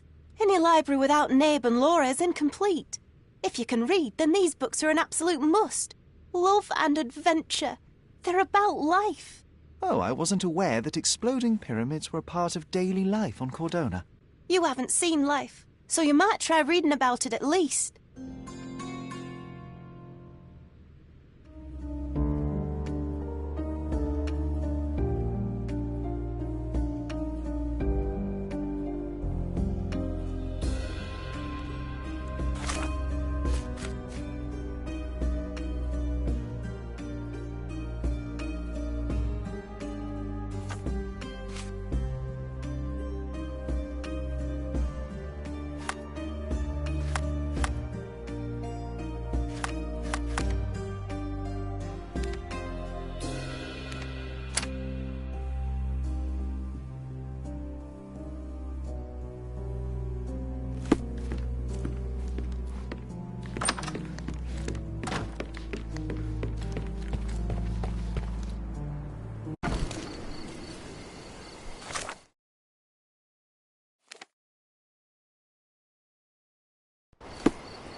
May I ask for your assistance? That's a question I can answer.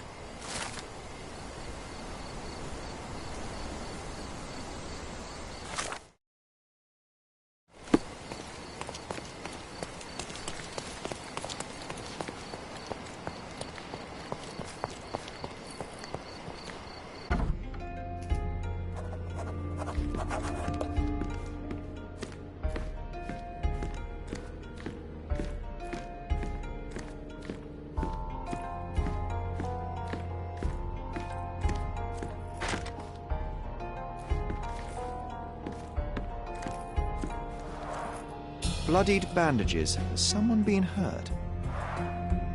Where would a champion hide a key?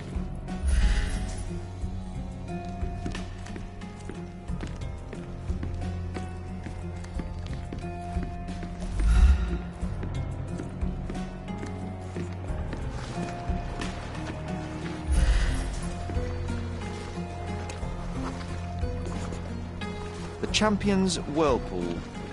Pools bread and butter.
A foghorn to navigate and warn others at sea.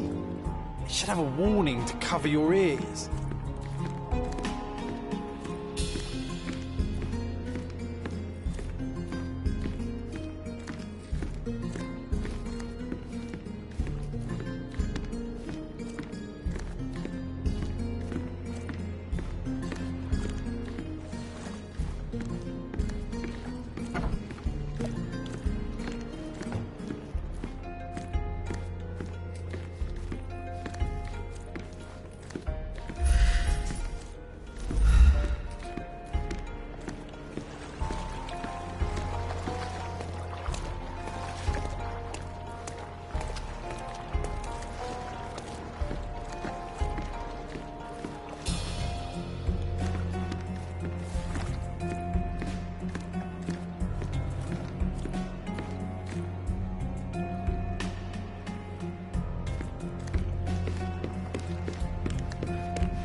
Foghorn to navigate and warn others at sea.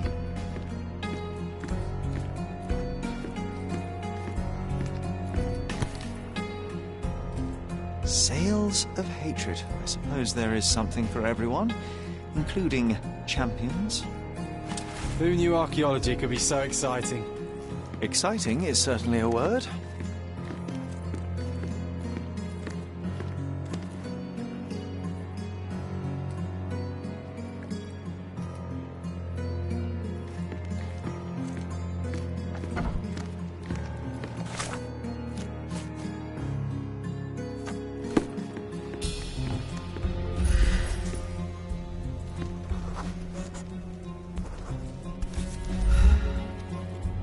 I hope Paul is more skilled at yachting than he is at hiding keys.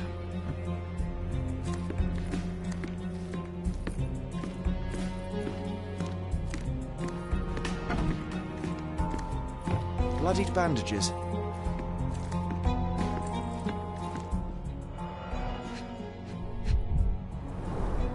To earn big, you have to spend big.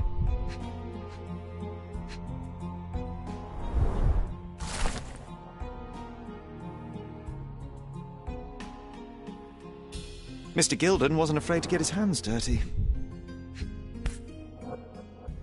Additional earnings to sweeten the victory. An interesting place for a message to a champion. Old betting slips. Paul always bets on Whirlpool. One victory after another.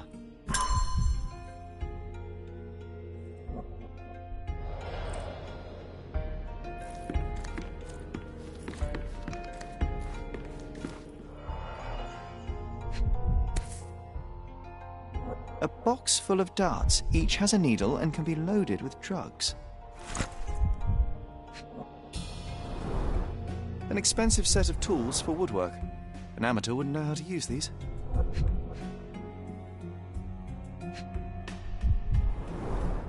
Shipbuilding, shipwright's tricks, sail weaving.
Undeniably psychotropes.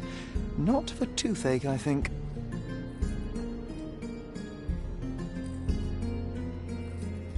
A typical tea tin. I wonder what he has for biscuits.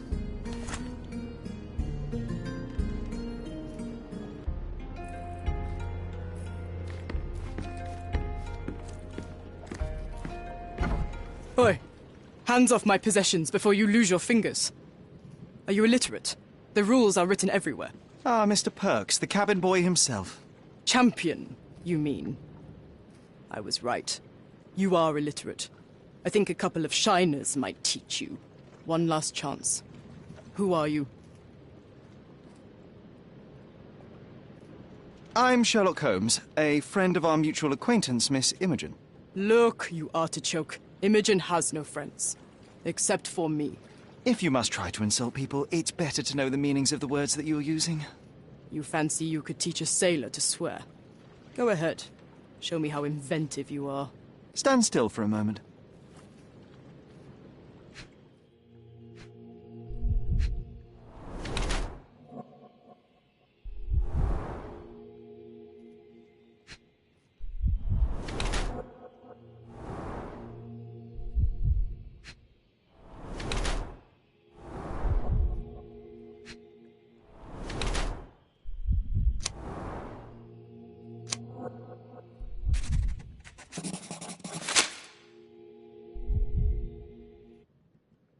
I'm impressed by how well a woman can handle a yacht and endure so many hardships on the open sea. The revelation of your nature could well humiliate so many rich men here, not to mention how you have broken the rules. But I understand. You've done this to forge a real career in the sport. But tell me something. Has no one asked you why you don't grow a beard? Shh! Have you been following me? You better not be wanting to end my career, because I swear you'll regret it if I get outed. Damn you, Paul. I'm sick of... Who's this peacock? Does he know who I am? I definitely know who you are not. You're not a dictionary reader, at least. I wanted to see how you... pals interact with each other in your natural habitat.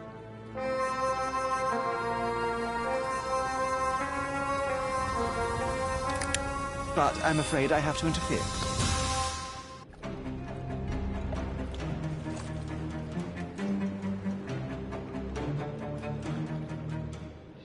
I'm coming.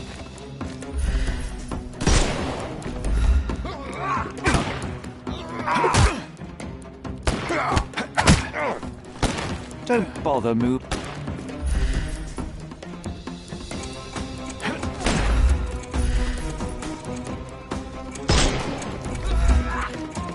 couldn't miss the party. Take a rest, my friend.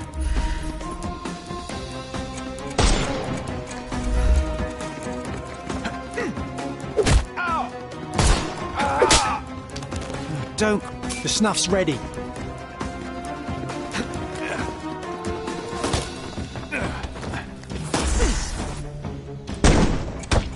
Just die!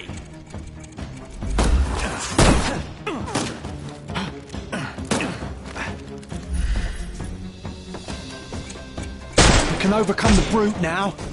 I'm coming for you. Too simple.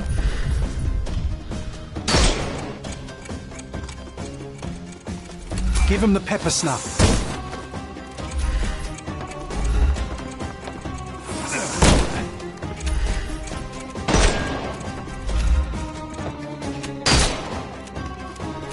Time to knock this guy out.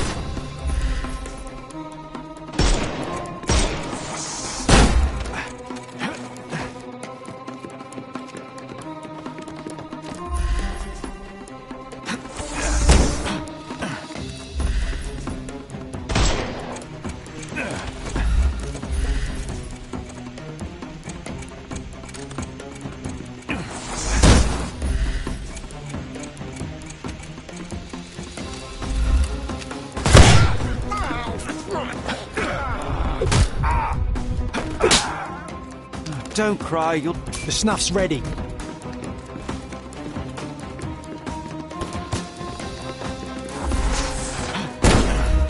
I will end you!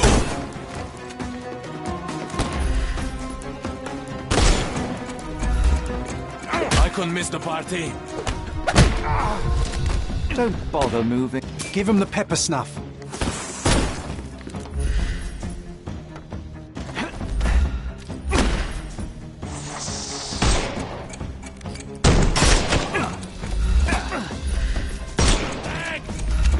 It won't work this way. I'm coming. I'm coming. How do you do? I'm coming for you. Dodge this!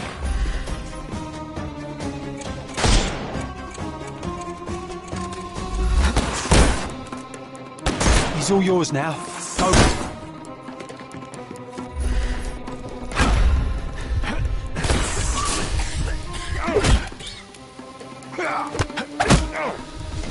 Take a rest.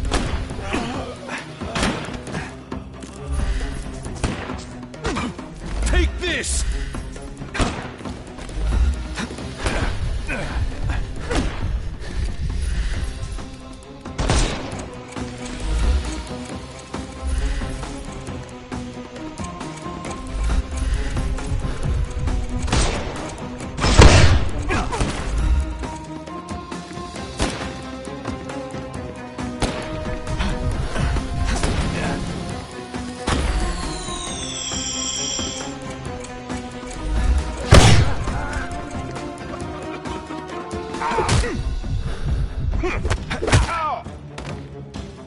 Don't cry, you'll live.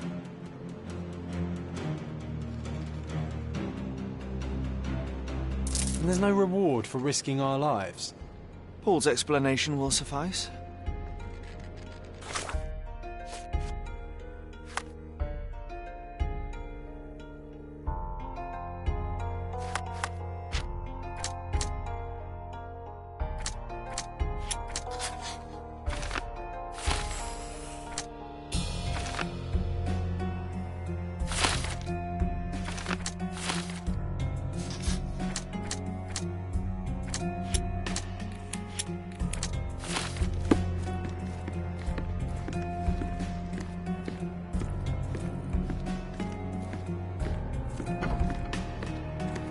Your fellow mariners have a strange way of showing hospitality. They were not my friends. Are you sure? I would rather risk my neck for someone who's at least honest and thankful.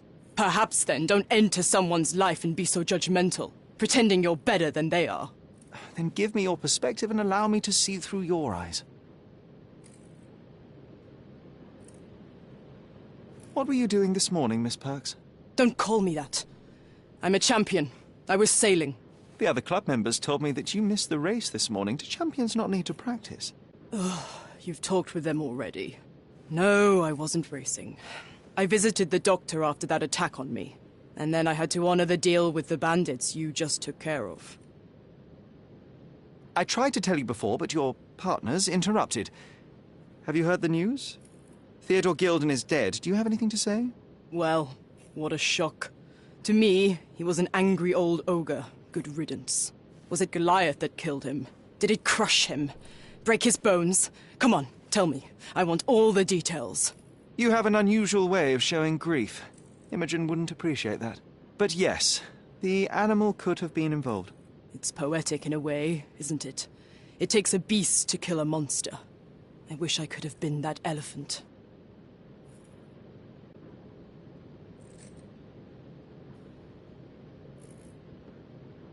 You're asking for trouble with this smuggling business. You'd better leave it before they smuggle you out in a barrel. Don't patronize me.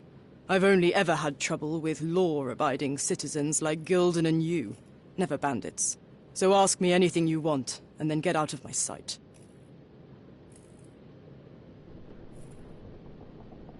I'm clueless. I'm clueless. You smuggle illicit psychotropes on your yacht. Not a delivery for the hospital, I'm sure. Of course not. I've had to cut corners to earn some money. How might a person afford to pay for a yacht in an honest way? I don't know, although I'm smart. The buyers are my customers. Adults who are willing to pay for their pleasure, or weapons for jewels. Whatever they want me to deliver. Nothing criminal. Well, it's your lucky day. I'm not here because of smuggling. Have you tasted this tea yourself? I wouldn't have been a champion if I had used it. It's just a side business that keeps my career afloat.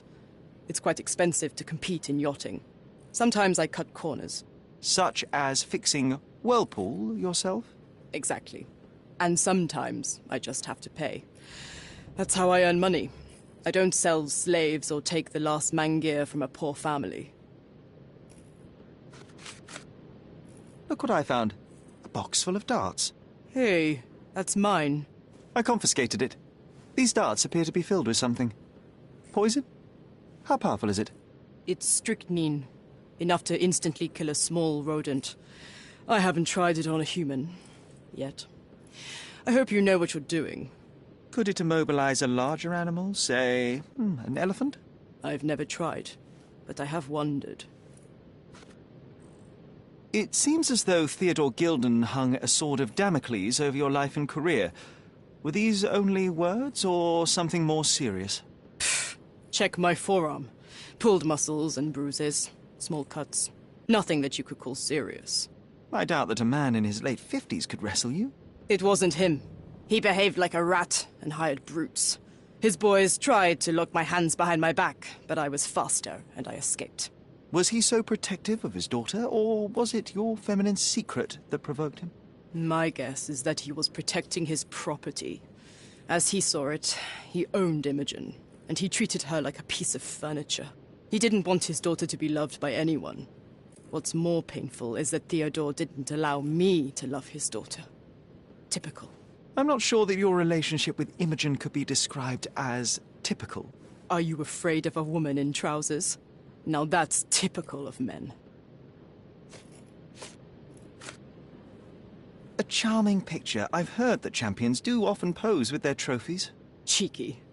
It is a lovely trophy, though. I'm sure you will agree. What is it that you like most about her? Her naivety? Her father's money? A somewhat difficult choice. Especially now that her father is out of the equation.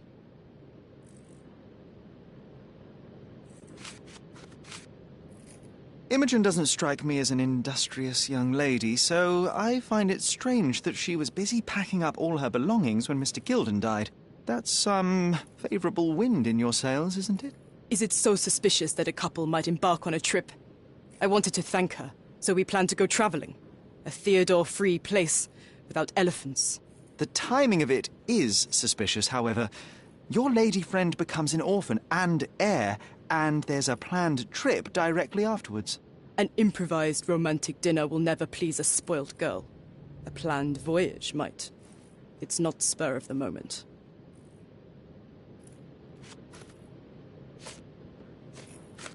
What can you tell me about the elephant? He's smarter than some people here, including his owner. Although I feel he could be dangerous, no matter how much he's fed. Why is that? Have you ever seen Goliath attack anyone? Well, not exactly. But I saw it, abusing some poor tree during one of its walks with Theodore. The expression on that old ninny's face was priceless. But it wasn't funny to look at. Believe me, it was frightening.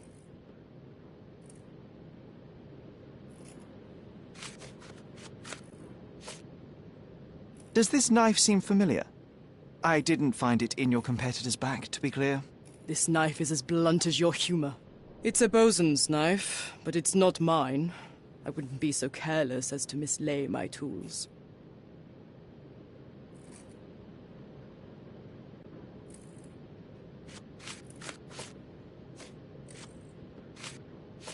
A. Swift. Are you familiar with this name?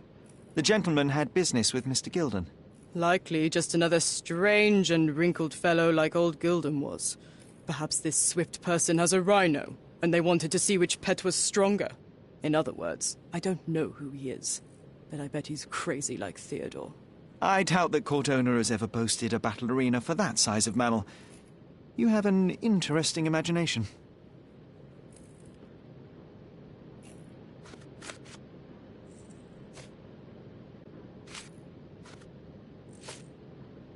I'm clueless. I don't know what this means. I don't know what this means. I'm clueless. I'm clueless. I don't know what you're suggesting. I don't know what you're suggesting. I don't know what you're suggesting. Between yachts, darts, and notes from bandits, I've discovered many fascinating facts about you. But this... an installment of Nabe and Laura's adventures. Why did you sully your library with this? It's a gift from Imogen. I didn't buy it. I might have turned a couple of pages, but nothing more. I swear. I will give you the benefit of the doubt, but your literary taste has put you on my blacklist.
Stop shirking. Get dressed properly and come inside.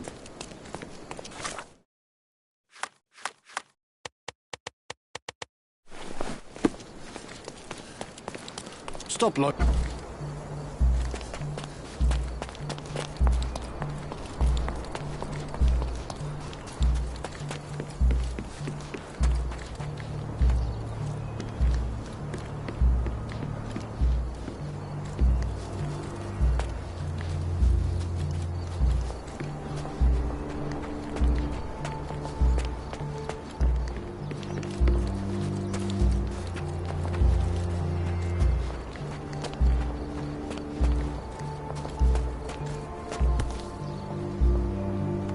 Sharpest pickaxe. The guilty pleasure of the real archaeologist. Missing your Laura, Mr. Swift? Hey, a word about the trilogy. Right then, you literary expert, what was so important about these books? Or did you simply need some kindling? It's inspirational. I have a plan. Are you listening? I wish I wasn't, but I am. So, we catch a monkey, a langur, for example, then we extract some blood from it. What? Why? It will make us forever young, Sherry. Page 127, the second book. Oh, I am so done with this. No, wait. Then how about we make a wax statue? I've stopped listening, John.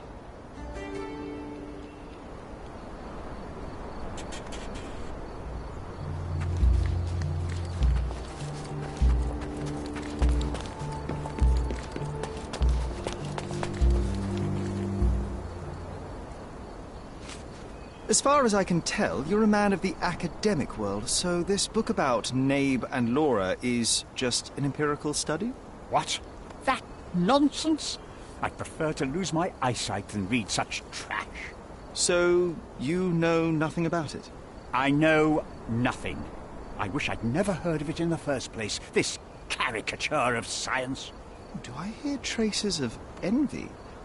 You're still relatively young that you might find your own Laura. Perhaps I envy Nabe, for I cannot simply blow people up for distracting me. That's all. You happy now? Wonderful.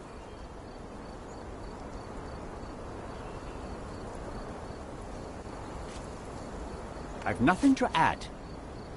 Moving on. Moving on. Your partner had a very specific attitude towards the things he treasured. Was this habitual for him? That would have been too much even for him. Don't get me wrong, he had a harsh temper. Like a true businessman, he was ready to burn his competitors to the ground.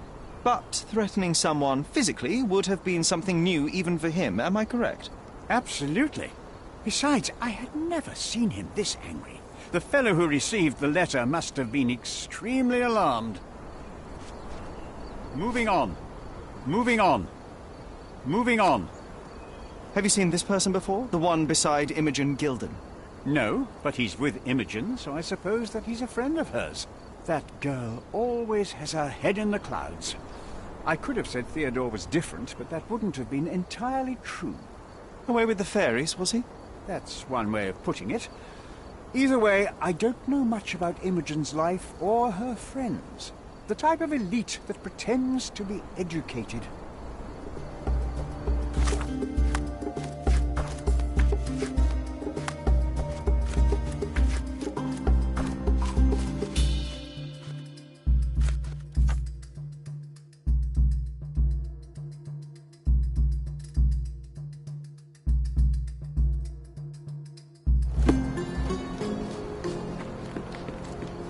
This fabric will work.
It might fool an elephant.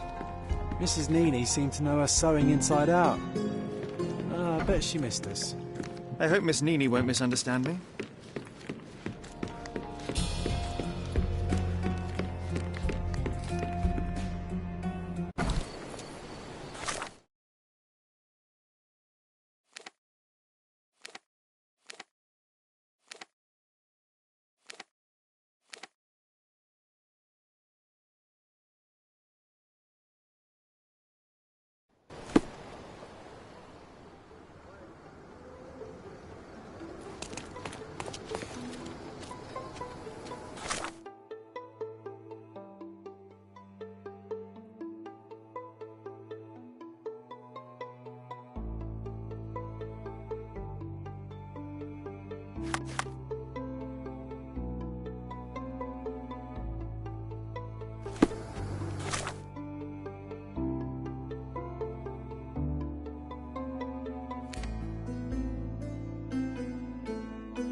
Good day, madam. I've come to you with a special requirement. The tailors on the street can't help me, I'm afraid.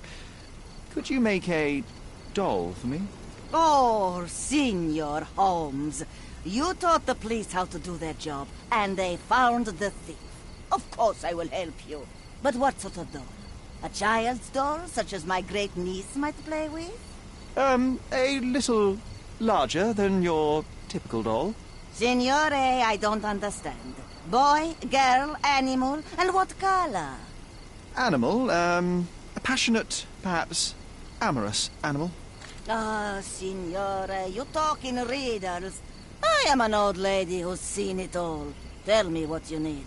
I need a life-size elephant. I think Mrs. Nini outdid herself with this one. Is that a tail? That's a trunk, John, but I must agree with you that it's her masterpiece. Well, let's not waste any time.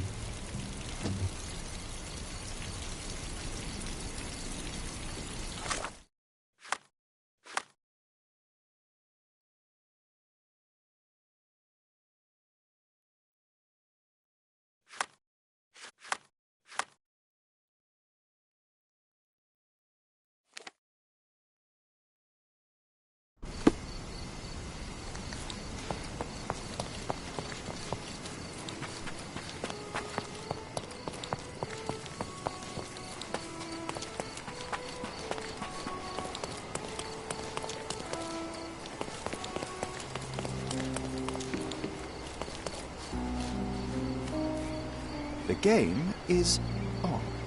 So, what's the plan? I hope it all doesn't go horribly wrong. We know that the elephant is seeking a female. We can arrange that.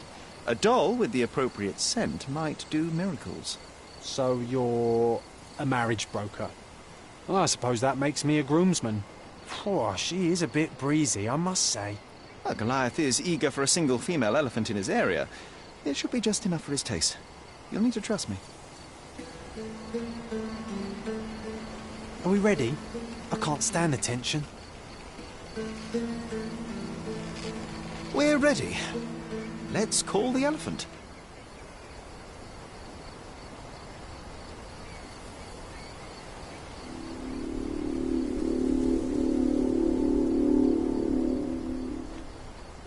How could anyone resist?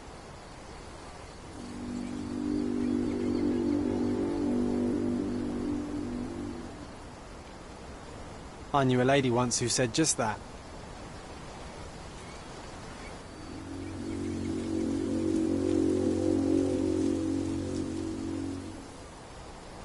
Too bad I'm not an elephant.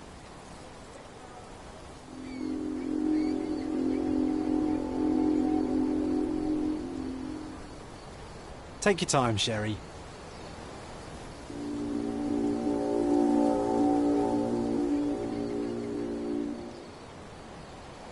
That deserves a slap. And then a kiss. And here's our lovesick friend.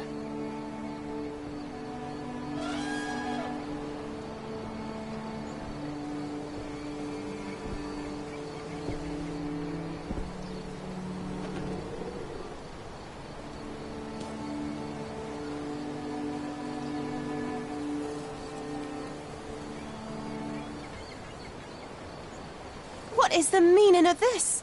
Why are you bringing it here? I won't allow you to leave it. I assure you that it is only a temporary measure. It won't be long until the elephant is gone, I promise you.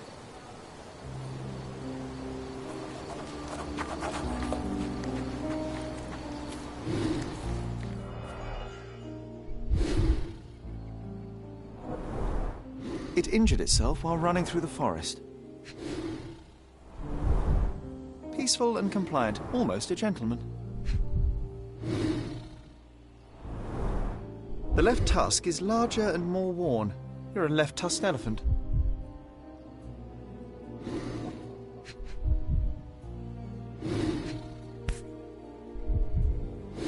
A feathered fletching.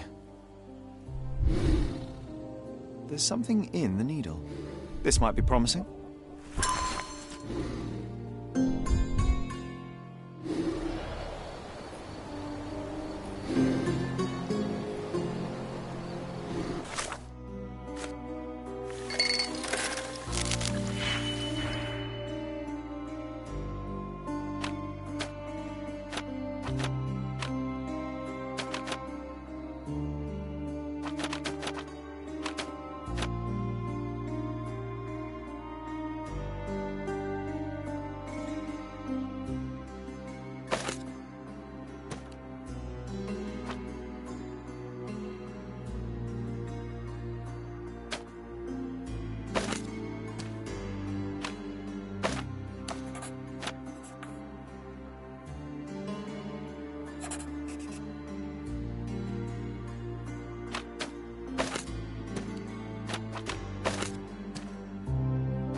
Did it feel good killing Theodore Gilden after the humiliation and threats? What? I thought you were blaming Goliath for that. No, I think you killed Theodore Gilden. Goliath is, unfortunately, a victim of circumstance. I'm far better than to kill Gilden. Believe me. You see, I managed to capture the elephant. Goliath had a dart stuck in his hide, similar to the ones that you used to kill rodents. My guess is that you used Goliath. A dart can kill a mouse or human, but for an elephant it's not enough. Strychnine is a powerful stimulant and convulsant. Once the drug was in the bloodstream, Goliath became extremely agitated and so blinded by the flow of energy that he killed his owner. And my dart is responsible for that. I'd rather use my hands. Yes, there would have been fewer variables, but after the attack on you, your condition didn't allow for a direct confrontation. So, you used what you had. That's not what happened. Anyone might have the same set of darts as I do. They're not expensive. But not everyone knew Theodore and had access to his property. You were at the crime scene at the precise moment when Gilden died. I was not. I was visiting the doctor after the attack on me. Ah, of course, where no one saw you. That's an inconvenience. But in any case, the person who was there met the rage of the elephant. One was struck by the gate with such impact that they were thrown into the shed. The knife fell out. The bruises on your elbow match the contour of the hole in the shed. But I told you where my bruises came from. And I heard you, but you didn't catch my words. A bosun's knife was found there, a very specific tool commonly used in your field. That's only your assumption. I was never there. I mean, I was, but not when this happened. I can understand why you killed Mr. Gilden. He saw you with his daughter. He checked up on you, yachtsman, smuggler, and a woman. He went so far as to hire some thugs to attack you. Theodore knew your weakness, your career. He forced you into a corner. You're a survivor. You were prepared for the worst, but Theodore surpassed even your worst-case scenario. So you responded accordingly. I've earned everything myself. Every victory, every trophy, every mangir. I achieved all of it without murder.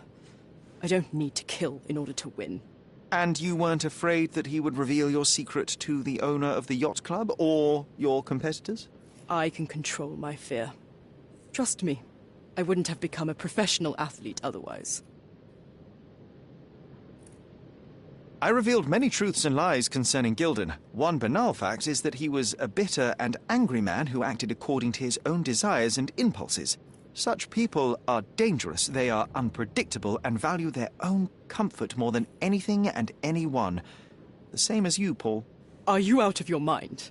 You're a gambler, smuggler, and actor. You indulge your self-importance. Such egocentricity and impulsivity is frightening. I won't allow you to play with someone else's life. You are under arrest. Wait. At least tell Imogen. Tell her where I am. I think she deserves a space without you. I've heard you can gamble on racing in prison, only it's rat racing. No yachts. Goodbye, Paul. Why did you pick my Paul? Out of all the people on this island. Just when I needed someone I could rely on. Believe me, I saved you.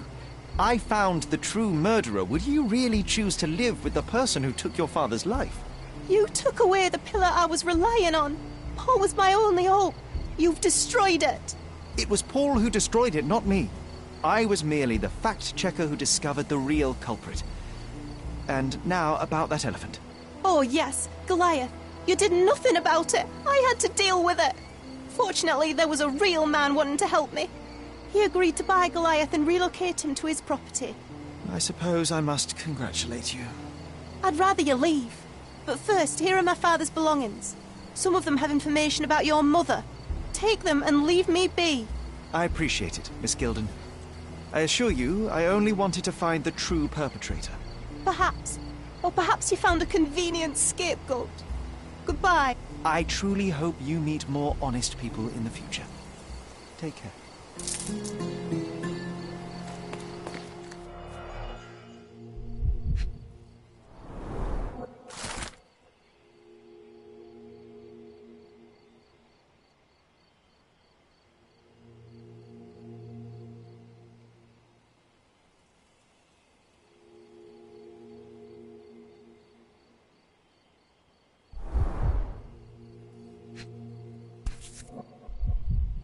My mother always wore this around her neck until one day it disappeared.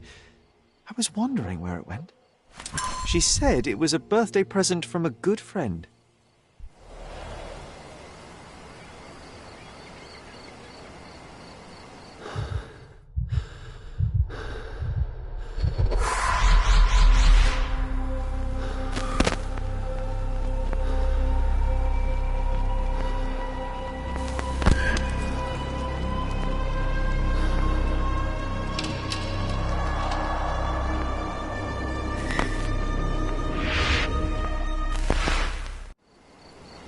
I just had another glimpse of a memory, John.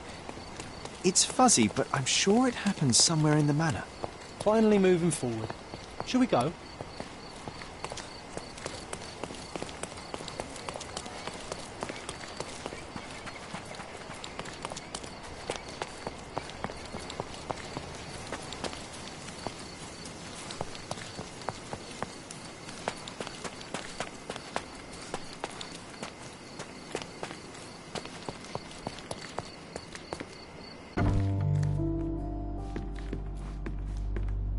You know, I envy you, Sherry. You can talk to other people and they won't ignore you. And I envy you. You can ignore any person you're bored with. You don't miss out on much. Most men are dull, unlike yourself. Well, I'm flattered.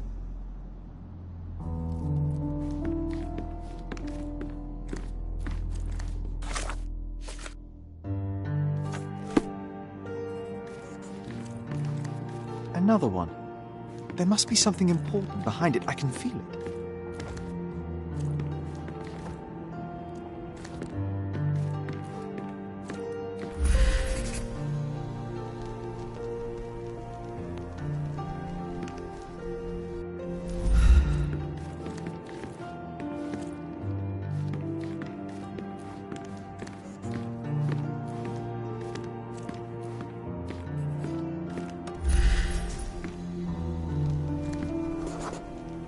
I had a surprise for my mother.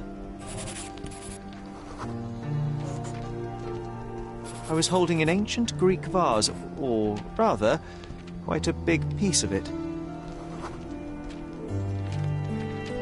You had a shovel with you, John. I remember now. We dug up the vase from Greek ruins here on Cordona, and were eager to show my mother right away.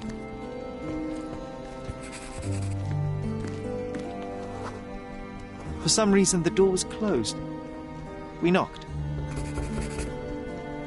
But nobody answered. We thought that she was busy. So we left the vase and ran downstairs.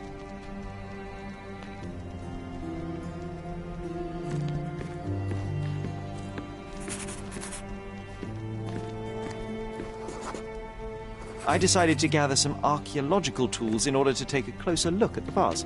But then we heard something, didn't we?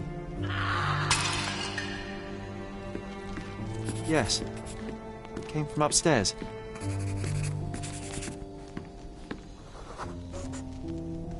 The vase was broken, shards scattered all over the floor. And your mother was standing at the door. Indeed, John. I doubt it was her. Let me concentrate. Otto Richter was standing there, furious at us. Dr. Richter told us never to disturb my mother when the door is closed. He said she had broken the vase.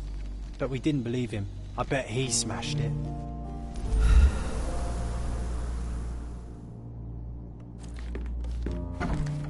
Her things are still here. Presumably Mycroft never felt the need to sort through it all. Or couldn't bring himself to. No. He would have put it behind him and moved on. My brother is not one for sentimentality.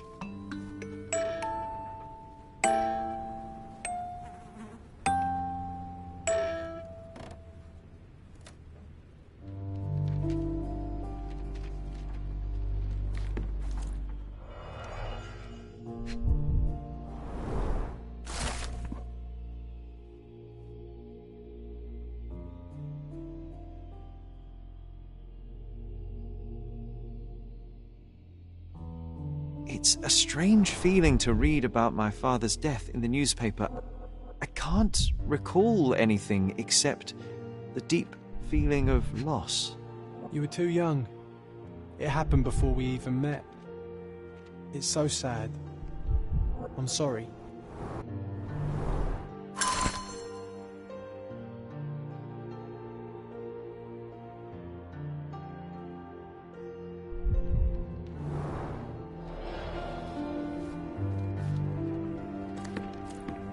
This room always reeked with an acrid medicinal stench. And here is the reason.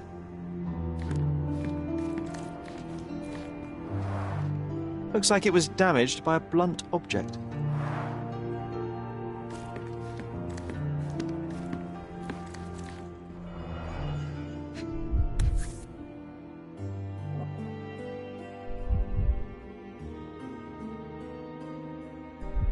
This picture was drawn by my mother. I recognize her hand. There's a date on it, 8th of December, 1868.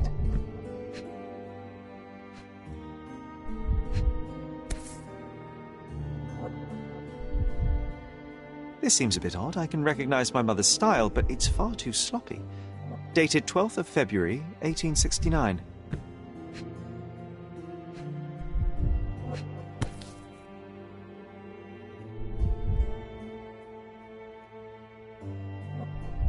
It's difficult to tell what this is meant to represent. There's no date at all.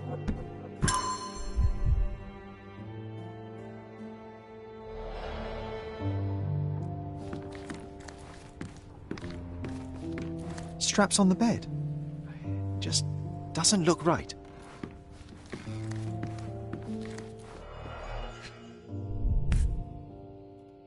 Seems this was the most frequently used medication. 1 dram dissolved in a glass of water, administered daily. Not to exceed 1 dose in 24 hours, not to be given to children.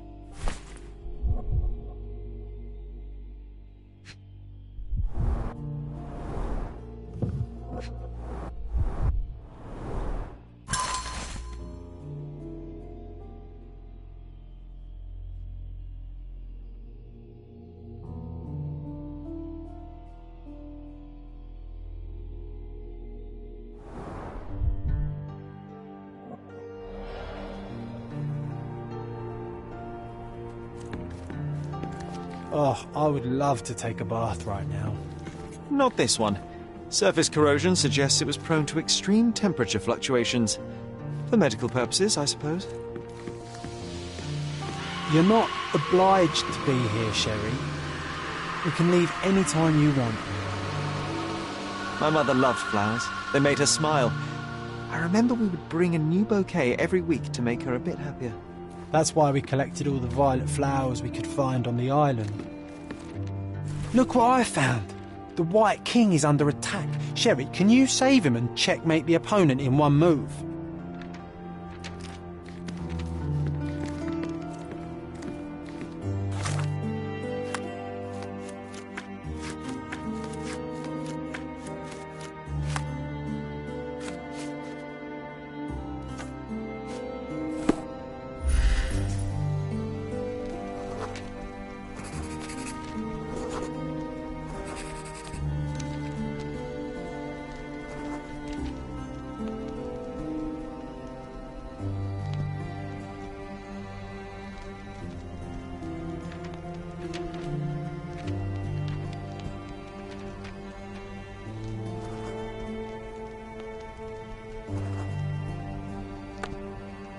Oh, nice move. You saved the king and checkmated the Black King with the rook.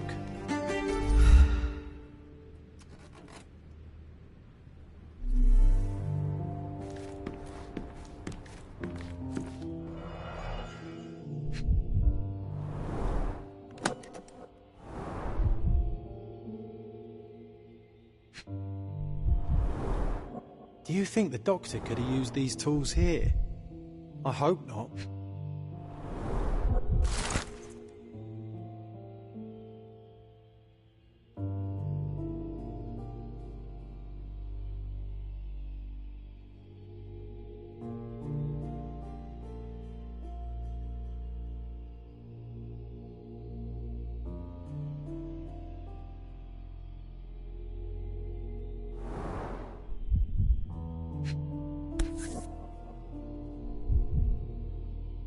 No labels.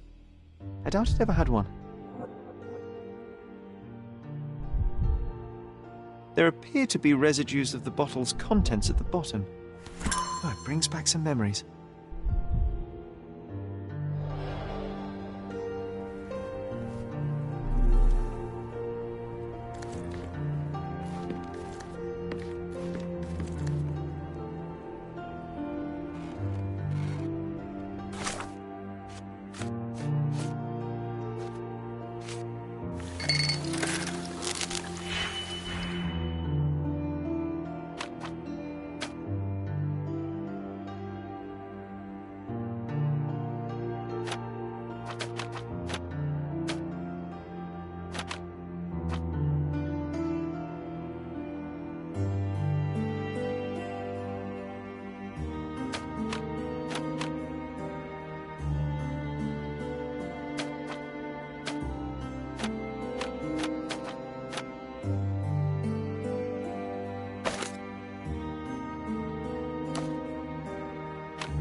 Mother was troubled that morning. Something we did upset her. Dr. Richter tried to calm her down. We had to put the tray with Mother's morning tea down, but why?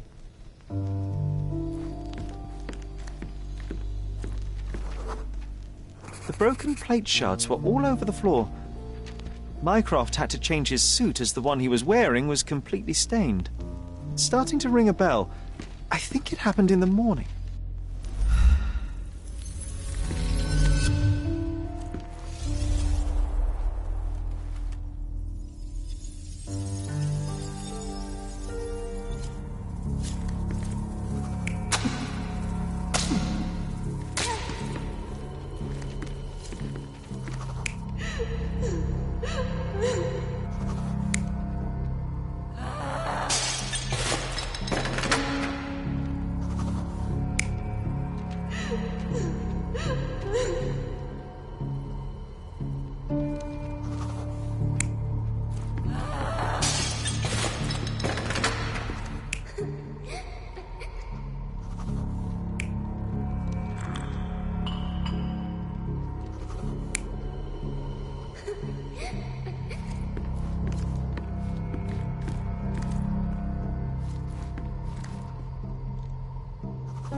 don't believe you! Liars! Get away from me! It's not true! It's not real! What? Oh. Everything will be okay, Sherry. I promise. It was the morning of the 9th of April, the day my mother died.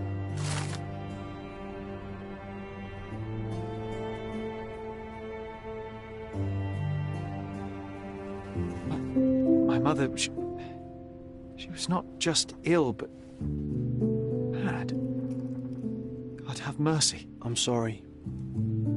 That explains why you locked the memory away.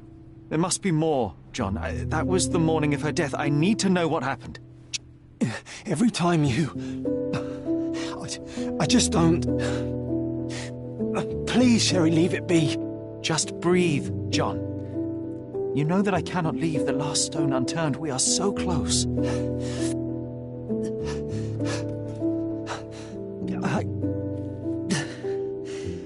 I know. But can we at least leave it for another day?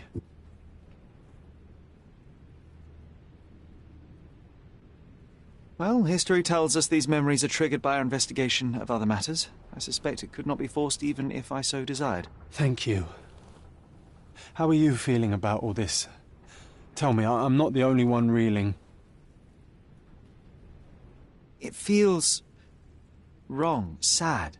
Like they're the memories of another man. I'm struggling to reconcile my love for my mother with the reality of who she was. And worse, what possessed Mycroft to lie about it? There are precious few pieces of this puzzle remaining, John. Let us dawdle here no longer. Indeed. Wait, did you hear that? Yes. Metallic souls. What is this sailor doing here?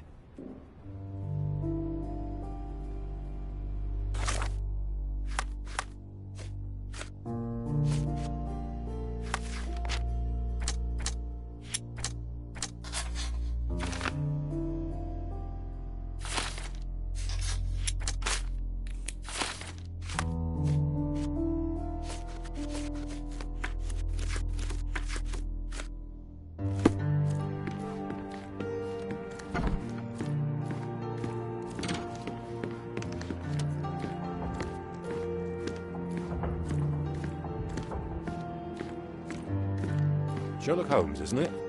I was looking for you. With whom do I have the pleasure of speaking? You can call me your new game. The rules are simple. I have something for you, but you alone must work out what that is. And that something is my prize, I suppose? You're a fast learner, sir.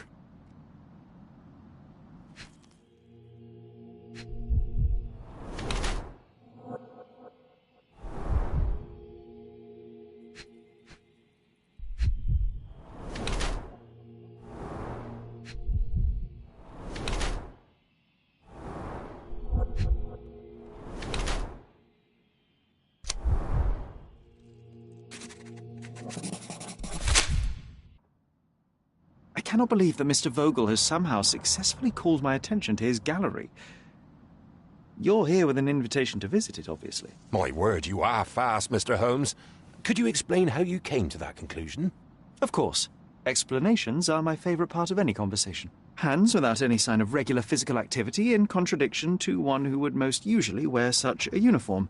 The paint in your hair is pink. I don't know of any military service that paints their ships pink, unless they have launched a new fashionable fleet. A sailor with the soul of an artist? I would suggest rather a gallery employee disguised as a sailor to mislead me. How many artists on the island know where I live and of my passion for deduction? Werner Vogel is clearly at the top of the list. And you've been attempting to conceal something square-shaped within your pocket. An invitation, I suppose. An invitation to Mr. Vogel's gallery. That was remarkable, Mr. Holmes. Mr. Vogel was right about your genius. I think he may have even underestimated you. This is your invitation. Please tell Mr. Vogel that the seed has been planted. He asked me to tell you to do so, if you win this little game. Farewell.